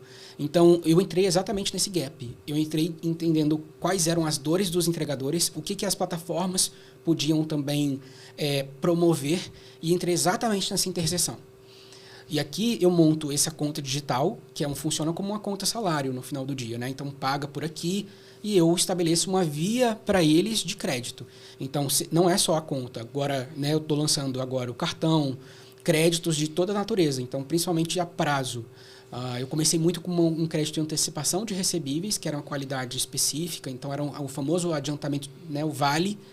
Mas eu fui, sempre meu objetivo foi chegar num crédito a longo prazo, assim como qualquer outro banco tradicional oferece, mas a gente pudesse fazer isso com propriedade para eles, com um bom preço, né? Então, se você tem eu sabia que eu não poderia oferecer crédito para quem está no B2C, um motoboy, eu não tenho como oferecer um motoboy com crédito para ele com um bom preço, porque está ligado absolutamente ao risco que eles vão me pagar. Né? Então, o mercado nunca nem visita esse tipo de tese a nível de oferecer o dinheiro. E me perguntaram muito se eu era louco no início do momento. Mas eu tinha, obviamente, que eu falei, não, eu tenho método, né? Eu sei exatamente onde está o... tem método. Então, assim, se basicamente a equação que você está me dizendo não funciona se a gente oferecer direto, porque quem vai estar aqui ou vão ser agiotas, o mercado secundário que a gente chama, ou as financeiras cobrando altíssimo, 20%, 30% ao mês, uma coisa impossível. E ao mesmo tempo eles vão precisar muito. E às vezes um crédito rápido, emergencial, ali para 15 dias, 7 dias e cobra 20%, Exato. 15%. Então o que eu entrei foi exatamente falando, cara, eu preciso colocar dentro da minha equação as companhias. Então se eu fecho a matemática com elas no meu balanço, eu tenho um enredo perfeito aqui para poder trazer o recurso e conseguir aplicar uma boa esteira de crédito. Você é founder solo da Trampay? A ideia foi 100% sua? Você criou? Teve outros sócios? Bom ponto. Não, éramos 3. Hoje sou só eu na Trampay. Sou só eu enquanto founder. A ideia foi minha desde o princípio e tudo mais, mas tive 2 outros founders no início da Trampay. A gente depois também, eles foram empreender em outros lugares e etc. E hoje eu tenho 100% da participação. E, claro, né, com investidores. E você está muito plugado também no ecossistema, né? Assim, Google, BNDES, programa de Google, programa do BNDES, outros programas. A gente ouve... E isso é muito importante, porque dá visibilidade, vira uma vitrine, você acaba que acessa capital de forma mais fácil, acessa a parceria de forma mais fácil, também aprende, porque está conectado e plugado. Mas isso... Todo mundo acha que é só, ele teve sorte, ou ele está ali, caiu. Não, é um trabalho de atenção, você tem que estar plugado, você tem que vir igual hoje, você veio gravar, tirou a manhã inteira para gravar, para vir aqui com a gente. Então, você está toda hora tendo que regar o sistema, regar esse relacionamento, regar esse teu networking para manter, senão não adianta. é recompensador, é legal? Conta um pouco, compartilha um pouco pra gente como você separa teu tempo para manter essa chama acesa, para regar e colher. Bom ponto. Para mim, hoje é de um jeito muito natural.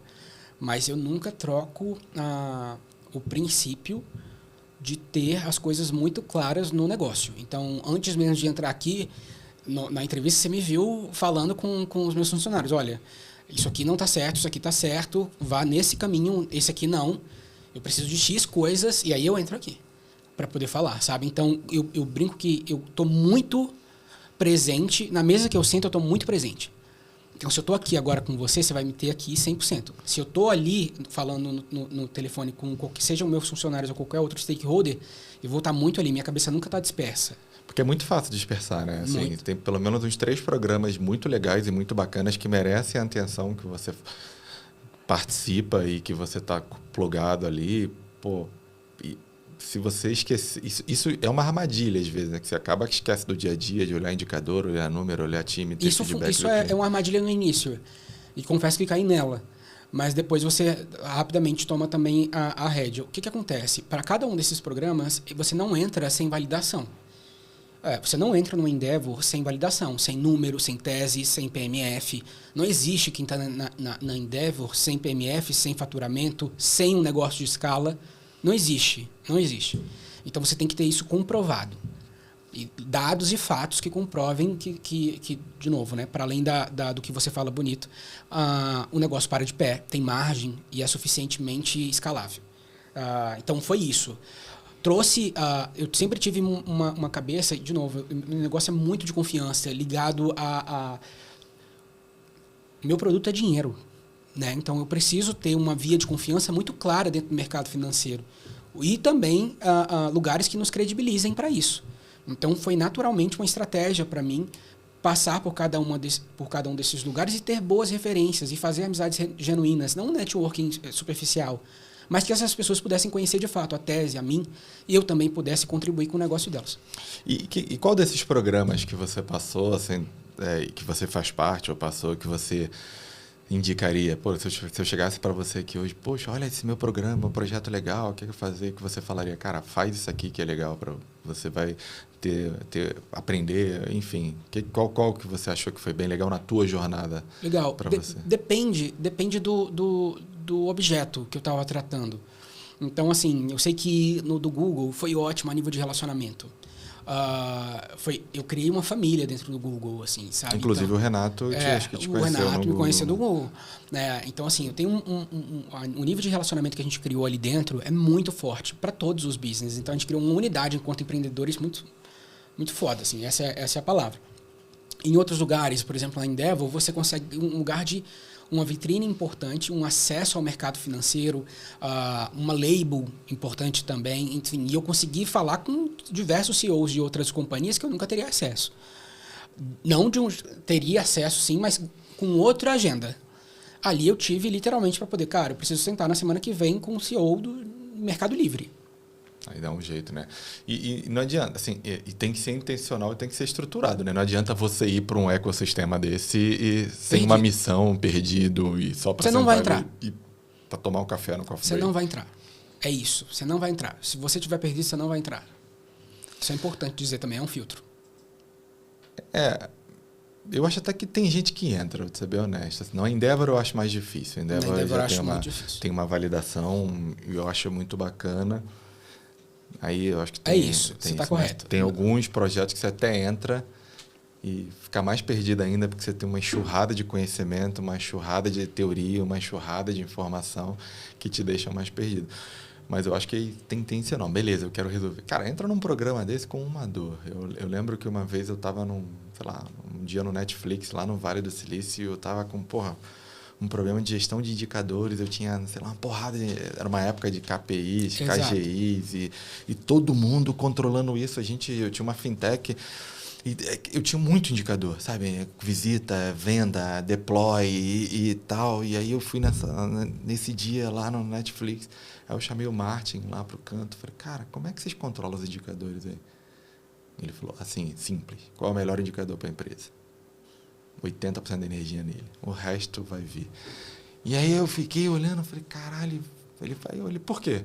Eu mostrei meus indicadores, ele falou, cara, qual é o melhor? Exato. A gente ficou 1 hora escolhemos um, não ignoramos os outros, mas, cara, eu voltei, cara, lá tava falando sobre código, lá tava falando sobre um monte de outras coisas, mas eu tinha uma dor que eu levei intencional, voltei e falei, caralho, isso deu super certo, assim, consegui aproveitar. Então, não vai perdido, mas vai querendo se encontrar, se achar. Exato. E vá porque senão tu vira produto. Senão o programa vai te vender, vai vender os patrocinadores e você não vai ter benefício nenhum. Né? Vá para tirar alguma coisa disso. Importante, concordo. Porque é muito disso, né? Marca, né? Você vai uma empresa com um projeto como o Cubo, lá tem um monte de marca querendo aprender, querendo fazer, querendo assim, se beneficiar. Perguntas naturais, assim, quando eu comentei isso, é muito mais ligado a um objeto. Você tem que ter Se chega num lugar desse, eles vão perguntar qual o desafio que você está, como é que eu te ajudo. E aí seja claro nesse desafio, né? Para que você consiga sair, de novo, mover o ponteiro. Escolhe um desafio bom, não escolhe um desafio, meu desafio é assim. Porra, escolhe uma parada que vai mudar a tua empresa, vai mover o ponteiro, vai te dar um retorno. Exatamente isso. E de Trampei, né? Como é que vocês estão? Como é que está a tua relação lá? Vocês, programa do BNDES, Google, time crescendo, crédito pra caramba. Vocês estão agora não só mais no antecipação de recebível, dando crédito, mapeando crédito. Como é que está o futuro de vocês lá, do desafio do Jorge, não só como empreendedor, CEO, mas também trazendo benefícios para o ecossistema de motoboys e gig economy, né, que você falou, né? Isso. Eu tenho 2 pontos. O primeiro vou falar isso em 2 perspectivas. A notícia boa é que eu acabei de fechar o maior contrato da história da minha vida. Então, parabéns. Então isso me trouxe uma renovação importante depois de 6 anos empreendendo muito ferrenhamente. Então isso é quase que tudo que eu queria que acontecesse em um dado momento. Sabe quando você chega lá e conquista? Então isso é o que acabou de acontecer. E sobre a outra perspectiva é que eu tenho que levantar essa segunda fase da Trampei muito maior, com muito mais responsabilidades. Ela acontece a partir de agora. Então, você me viu aqui entrando, eu estou voltando, restaurando meu time, eu estou trazendo uma camada de pessoas muito mais seniors para o meu time, que custa muito mais caro. Enfim, tem um outro tipo de responsabilidade, tem produtos relevantes para poder lançar, seja o crédito a prazo, e fazendo isso para 300 mil pessoas. Então tem um desafio enorme aqui na minha frente que eu estou com muito tesão de resolver, que eu acho que o tesão da minha vida inteira é ter chegado nesse momento. Então agora é botar o trem no trilho mais uma vez. Boa. Boa sorte, cara. Parabéns pela essa nova fase. Eu acho que tem muita jornada aí. Você é um cara que está muito ligado e ouvindo bastante. Então, com certeza, você vai absorver esses aprendizados. O que você tem de bastidor e curiosidade para contar para a gente aí que você pode compartilhar da sua trajetória? Pode ser em qualquer fase da vida. São tantas histórias. Tem muita história, bicho. Muita história. Eu vou contar uma. E vou contar uma, como a gente falou muito aqui de empreendedorismo, a base, né, e minha origem e esse momento que eu estou agora, eu queria destacar mais o outro lugar, talvez, da minha essência aqui, que é esse lugar de fé. Eu contei uma aqui, que foi essa do meu chefe, né, que me ligou uma vez e eu basicamente já sabia o que ia acontecer. Teve uma outra vez que eu, chegando aqui em São Paulo, era a primeira vez, basicamente, que eu ia fazer um grande evento. E um evento presencial. E eu sei que tem né, apesar de atender entregadores, assim como eu atendia antes advogados, tem perfis ali dentro. Então, tem o entregador de São Paulo é completamente diferente do entregador da Bahia e de Recife. Em Brasília eu tinha ponto de apoio, já te conhecia uma comunidade muito forte, então era tranquilo de fazer lá. Aqui em São Paulo foi a primeira vez que eu ia fazer um evento grande, que eu tinha 2 grandes patrocinadores, a B3, o Tesouro Nacional. Eu tinha uma entrega para poder fazer para esses patrocinadores, levando benefício também, lançamentos e uma trilha de aprendizado também para os meninos. Eu não tinha um ponto de apoio aqui, ainda uma infraestrutura, nem uma comunidade para chamar de mim aqui em São Paulo. Então foi tudo muito novo. E aí eu lembro que, né, quando o desafio vai montando, você vai vendo que o negócio ele vai criando um desenho assim. Então, pô, você pega 2 patrocinadores grandes, não tem um lugar, você tem que entregar algo, vai chegar mídia lá para poder cobrir. Você não sabe se vai dar gente, se não vai dar. Você vê o negócio tomando uma proporção, sabe? Torna uma proporção, pode estar tudo errado. Tá tomando. Pode. Isso, exatamente. Aí você olha assim um negócio, o desenho de uma merda podendo acontecer. Você fala, cara, pelo amor de Deus, isso aqui tem que dar certo. E aí você faz algumas estratégias ali no meio, né? Eu falei, cara, bota comida assim, eu quero os entregadores com esse perfil, vamos pegar um lugar aqui que também já tenha.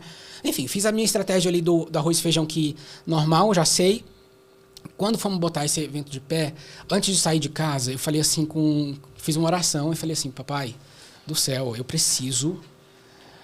eu tô muito nervoso, eu preciso chegar lá nesse evento, preciso entregar, esse evento vai ter uma visibilidade importante, mídia cobrindo e tal, você sabe disso, eu preciso chegar lá, eu queria te fazer um pedido diferente. Primeiro, que dê tudo certo, que tenha gente, tudo certo. Mas segundo, eu quero te encontrar lá. Eu quero que você me encontre nesse lugar, para eu poder ter paz. Saí, fechei a porta, saí de casa. Cheguei lá no lugar do evento. Quando eu abro a porta, tá uma vibe super legal. Um monte de entregador chegando, os caras que estavam passando na rua, parando também, que a gente nem tinha chamado, mas parando, conseguindo, a gente fazendo um sorteio super legais de bag, de várias coisas, capacete e tal. Uma estrutura massa montada. E aquilo me deu já um lugar, sabe, confortável em mim, que eu falei, pô, que da hora, assim, ver isso aqui. Aí fiquei sentado, como se fosse, assim, no canto, encostado, assim, numa pilastra. Só observando. Só observando aquilo, sabe? Como que já é suficiente. Pô, que bom que deu certo. Os entregadores são tão massa, estão dando entrevista. Pô, os entregadores dando entrevista, bicho. Eles maravilhosos, enquadrando super bem. Pra gente que faz, você tá ali só observando, fala, cara, tá 10, já entregamos. E os entregadores aqui de São Paulo é diferente. O que eu brinco é que a galera aqui é cachorro louco mesmo. Diferente de outros lugares que a galera vem também na graça e tal. Eles são menos reativos. Daqui, a maioria é muito tranquilo. Todo mundo pai de família, etc. Mas também tem uma galera que também é cachorro louco. Então, que pode trazer algum tipo de... Vai cobrar exigência. Vai cobrar e tal, porque que não é isso. Então, é normal. A gente estava preparado.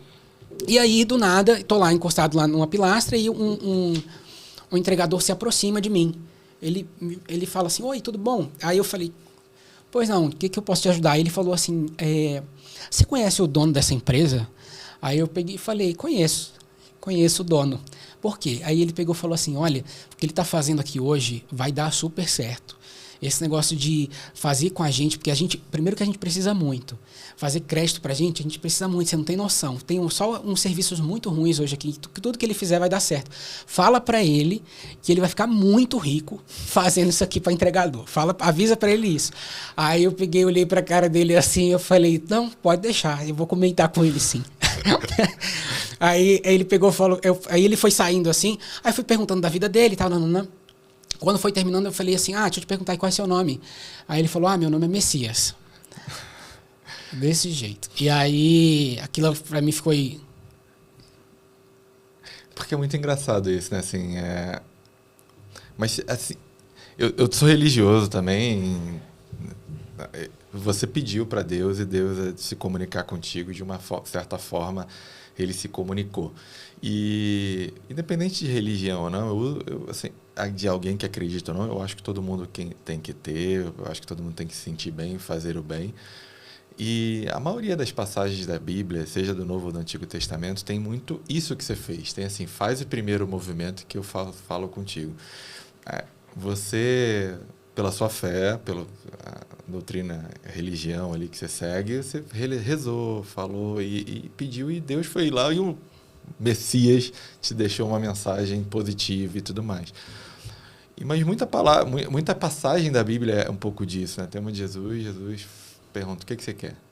Tem sempre assim, qual o movimento? Então você pega a sua maca e vem. Tem sempre uma ação primeira nossa para depois o milagre vir. Tem sempre um esforço primeiro nosso para depois a recompensa vir. Nunca vem assim, olha, estava em casa sentando, jogando videogame, aí veio e tudo. Não, primeiro tem sempre um movimento importante, que seja a pessoa que recebeu o milagre, que foi curada, ou que tem alguma coisa e você fez. É muito legal isso, né? Eu sempre falo, assim, cara, faz o movimento primeiro. Pede, ajoelha, reza, acende a vela, o que você acreditar, mas faz o movimento primeiro. A mensagem vai vir depois que você fizer o movimento. Eu acho que é isso, cara. Cara, por mais que tenha coincidência, eu acho que é muito isso que você fez. Eu tenho validações assim que as pessoas que trabalham comigo, elas vêm nesse movimento de falar assim, é impossível deixar de crer vendo o que acontece aqui dentro. É impossível. E é isso, assim, porque há achei muito genuíno, assim, muito interessante o que você falou, né, sobre esse movimento. Mas tudo que eu faço, assim, desde quando comecei, eu não comecei simplesmente porque vi um cara muito rico e falar, cara, agora eu quero ficar esse cara muito rico e por isso que eu vou empreender. Não foi por isso. Eu acho que eu fui moldado de um jeito diferente. Eu vim para cá com intenção. Eu vim para cá para poder, é como se eu tivesse um chamado para poder fazer aquilo que eu faço para os entregadores. Então há um amor dentro de mim em relação a essa agenda que você não tem noção. E daí parte tudo, parte minha criatividade, parte meu produto, parte tudo, todo o relacionamento que eu faço, tudo vem daí. E olhando o que você fala, das coisas que você... Assim, a gente não se conhece há tanto tempo, eu já bati alguns papos contigo, e você trabalha de um modo de te dar grandeza na simplicidade, de pensar grande para atender o simples, de fazer o óbvio. Assim, é um movimento meio dual ali, que você pega um pouco uma pessoa que não ganha muito, é desfavorecida, ninguém dá atenção, mas que tem um grande público. Você trabalha com simplicidade para ficar rico, e está tudo ótimo ficar rico, fazer tudo isso, Exato. Dessa mensagem que você fez. Cara, acho que você vai fazer um negócio incrível e grande. Até a gente falou, cara, daqui a uns anos você volta aqui, conta como é que foi, tem sido a jornada. Já tem 6 anos. A Trampei não é um negócio novo, tem 6 anos. Começou até antes. Mas eu tenho certeza que muita gente vai ser ajudada, muita gente vai aprender contigo, muita gente vai ser formada e a tua mensagem vai ser compartilhada. Amém. E já pensou em algum momento em desistir, cara? Teve algum momento, difícil, assim, que você olhou e falou, caraca, tá pesado esse fardo. Se olhar um amigo trabalhando numa empresa, ganhando super bem, formado ali, você fala, será que eu escolhi o caminho errado? Sabe? Aquele momento de... Já teve algum momento disso? Já pensou em desistir? Assim? Pergunta legal. Fê, eu nunca pensei em desistir. Nunca pensei em desistir. Pode parecer muito psycho isso, muito louco mesmo. Nunca pensei em desistir. Já pensei em terminar um relacionamento, tipo, nesse sentido, né? Ou com sócios, ou de alguma forma, ou descontinuar um investidor, ou mudar o ponteiro do produto, ou recomeçar se preciso for. Nunca pensei em sair de onde eu tô. Nunca. Teve uma vez, agora recentemente, no ano passado, a gente estava num momento de inflexão muito importante. Antes de virar o melhor contrato da minha vida, como eu disse aqui, eu brinco que antes das coisas melhorarem, elas pioram bastante. Pioram com força. E eu tive esse momento. E aí, teve um momento que eu estava assim, prestes a entre tudo ou nada. E aí, uma funcionária minha olhou assim para mim, o que você vai fazer no dia 2? Porque estou preocupada com você, porque tudo que você pensa é Trampei. No dia 2 você vai fazer o quê? Você já passou essa oportunidade pela sua cabeça? Já passou isso na sua cabeça? Porque você não pensa nisso. E eu falei, não, eu vou estar fazendo a mesma coisa que eu faço hoje. A mesma coisa, você vai me ver fazendo a mesma coisa. E eu estou aqui fazendo a mesma coisa. Depois, e teve um momento de tão absurdo, assim, que passamos já também, nesse lugar entre um abismo mesmo, literal, de quebrar. E aí, de muita gente se levantar contra mim mesmo. Se levantar no sentido de, tipo assim, cara, não tem a menor chance disso dar certo. Tudo bem, você acredita, tudo bem, incrível, tudo bem, é maravilhoso. Mas não, isso aqui vai dar merda, por A, B e C. E muita gente veio nesse sentido. De todas as cadeiras que você pensar. E dentro do que eu acredito, eu só fui trazendo. Cara, ainda bem que eu tenho a maioria. Então, ninguém pode decretar o fim, senão eu. E eu não decreto. E por resistir à quebra da onda mais difícil, agora hoje eu olho para trás e fico assim, cara, ainda mais depois desse contrato que veio, eu tô com tesão de construir 15 muralhas da China. Não pode aparecer o que foi para construir, que a gente vai nessa agora. Porque é isso, né? Assim, naquele momento, acho que a melhor decisão era desistir. Mas 15 minutos depois, de repente, não. Então, por isso que, assim, às vezes, os caras estavam certos ali no sentido Sim. de não tem solução nenhuma para isso. Beleza, vamos achar a solução. Vamos esperar, sabe assim... É difícil, principalmente o cara racional ou o cara que conhece muito. A ignorância, às vezes, é uma dádiva, né? Você ignorar alguns riscos, você ignorar algumas coisas, ignorar algum... Porque o racional é desistir. Mas eu posso te falar uma coisa? Na verdade, eu acho que a ignorância, muitas vezes, por mais que você saiba muito, você entende que sabe tudo. E você fecha as possibilidades de acordo com aquilo que você já viu e sabe que são possíveis. Sim. Eu não acredito nisso. Porque aí você então, por mais que você seja muito preparado, Então, assim, então, de novo, eu respeitei em todos a perspectiva de cada um. Eu respeitava a perspectiva A, B e C. Não era a minha. Isso não tem a ver necessariamente com ser emocional, porque eu entendi exatamente os riscos e quem estava envolvido principalmente neles era eu. Quem deveria pagar o pato no final do dia não estava no outro lugar, senão eu. Uhum.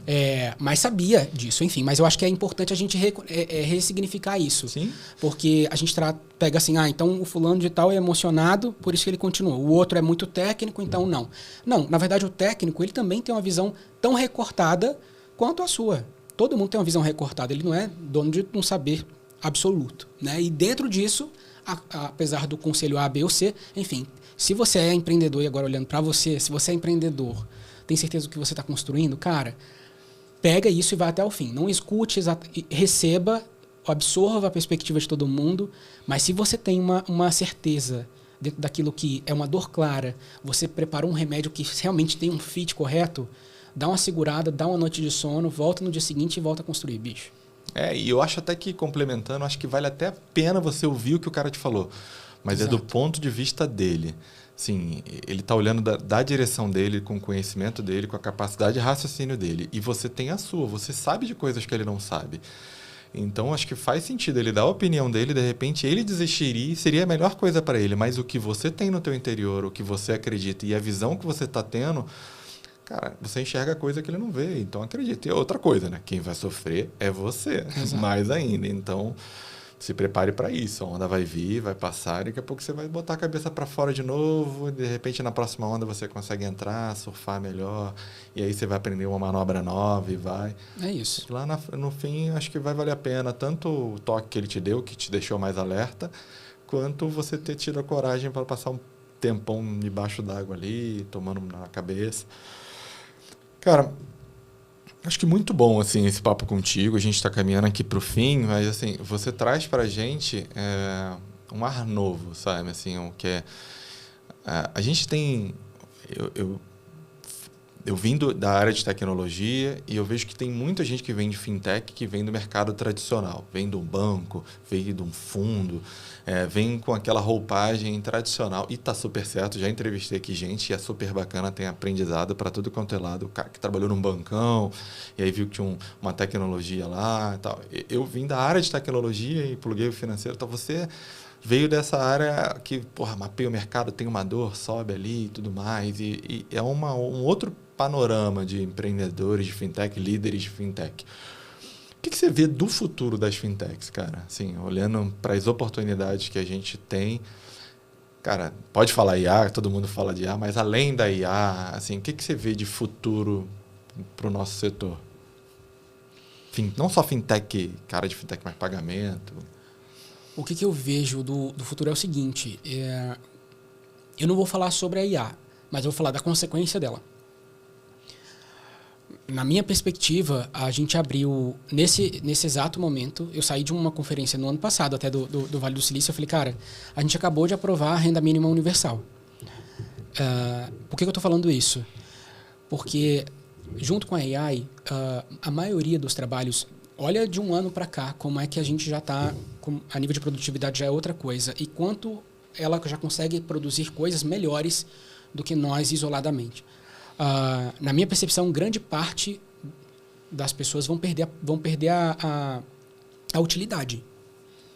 Elas não vão conseguir acompanhar o que a AI consegue entregar com boa eficiência e a AI vai custar mais barato do que elas. Isso na minha percepção, é um movimento claro. onde está o futuro, eu estou dentro de um nicho deles. Eu compreendi um nicho que vai precisar de mim, da solução da TrampPay e de uma forma escalável a longo prazo. Existem outros, mas eu vejo que as pessoas vai ter um gap para as pessoas e elas precisam ser atendidas. E você atende as pessoas, obviamente, a partir do empreendedorismo, mas é importante a gente reconhecer isso.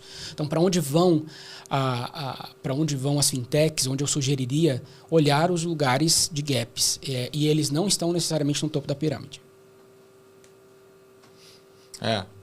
Onde todo mundo está focando. E às vezes são camadas invisíveis, né? Assim, que eu gosto muito de... Às vezes você está usando uma fintech e nem sabe o que é uma fintech. Às vezes você está usando isso, está plugado dentro de um player, está melhorando a eficiência de um player ali. Imagina, você está plugado num aplicativo de entrega, de repente está deixando a relação mais robusta, a relação mais fluida ali com a tua solução financeira plugada ali no meio do ecossistema. Beleza. E aí uma pergunta curiosa, assim, eu já entrevistei bastante gente e eu sempre pergunto para todo mundo, eu estou perguntando, né? Comecei a perguntar na segunda temporada, a mesma pergunta para todo mundo e não existe uma resposta universal, porque eu já mapeei, que é o quadro que é uma fintech. Se eu perguntasse, perguntando para o Jorge, o que é uma fintech? Que massa essa pergunta. Estou pensando aqui com o olhar da minha avó, se fosse responder para ela. O que é uma fintech, vó?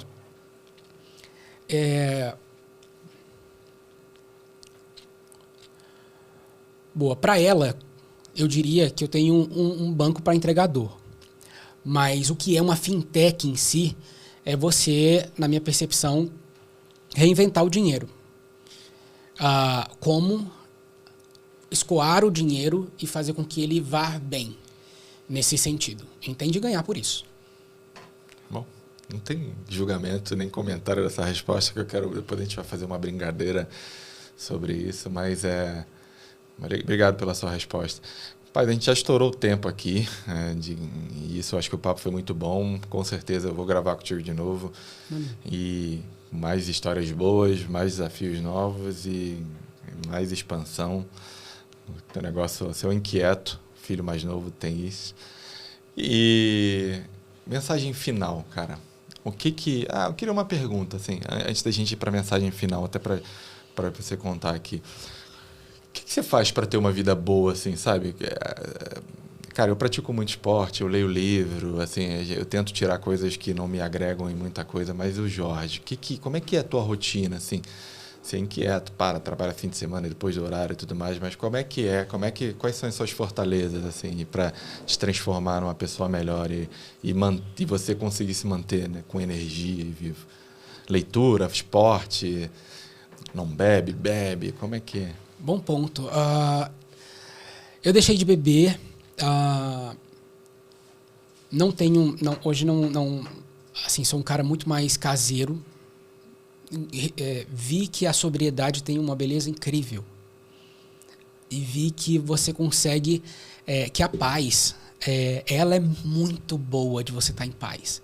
Você não precisa talvez de aditivos para você estar em paz. Então, como eu já vivo uma vida muito estimulante o tempo inteiro, geralmente no meu tempo off eu tento ser um tempo off mesmo. Mas o que eu gosto de fazer? Eu gosto de me colocar em lugares novos.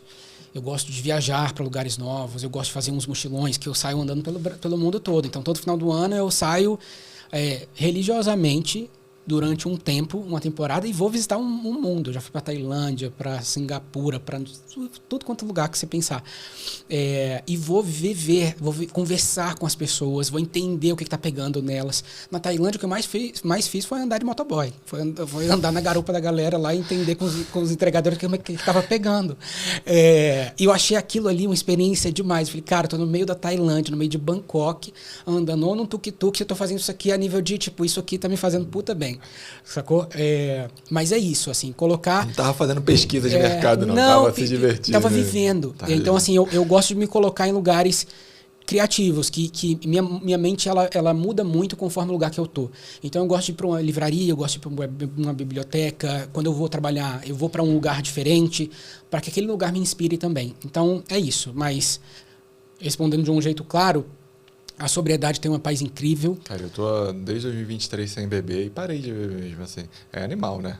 Nossa, é maravilhoso. Você acordar no final de semana sem ressaca, não existir mais ressaca na sua vida, é transformador. Você fala, gente, pra quê?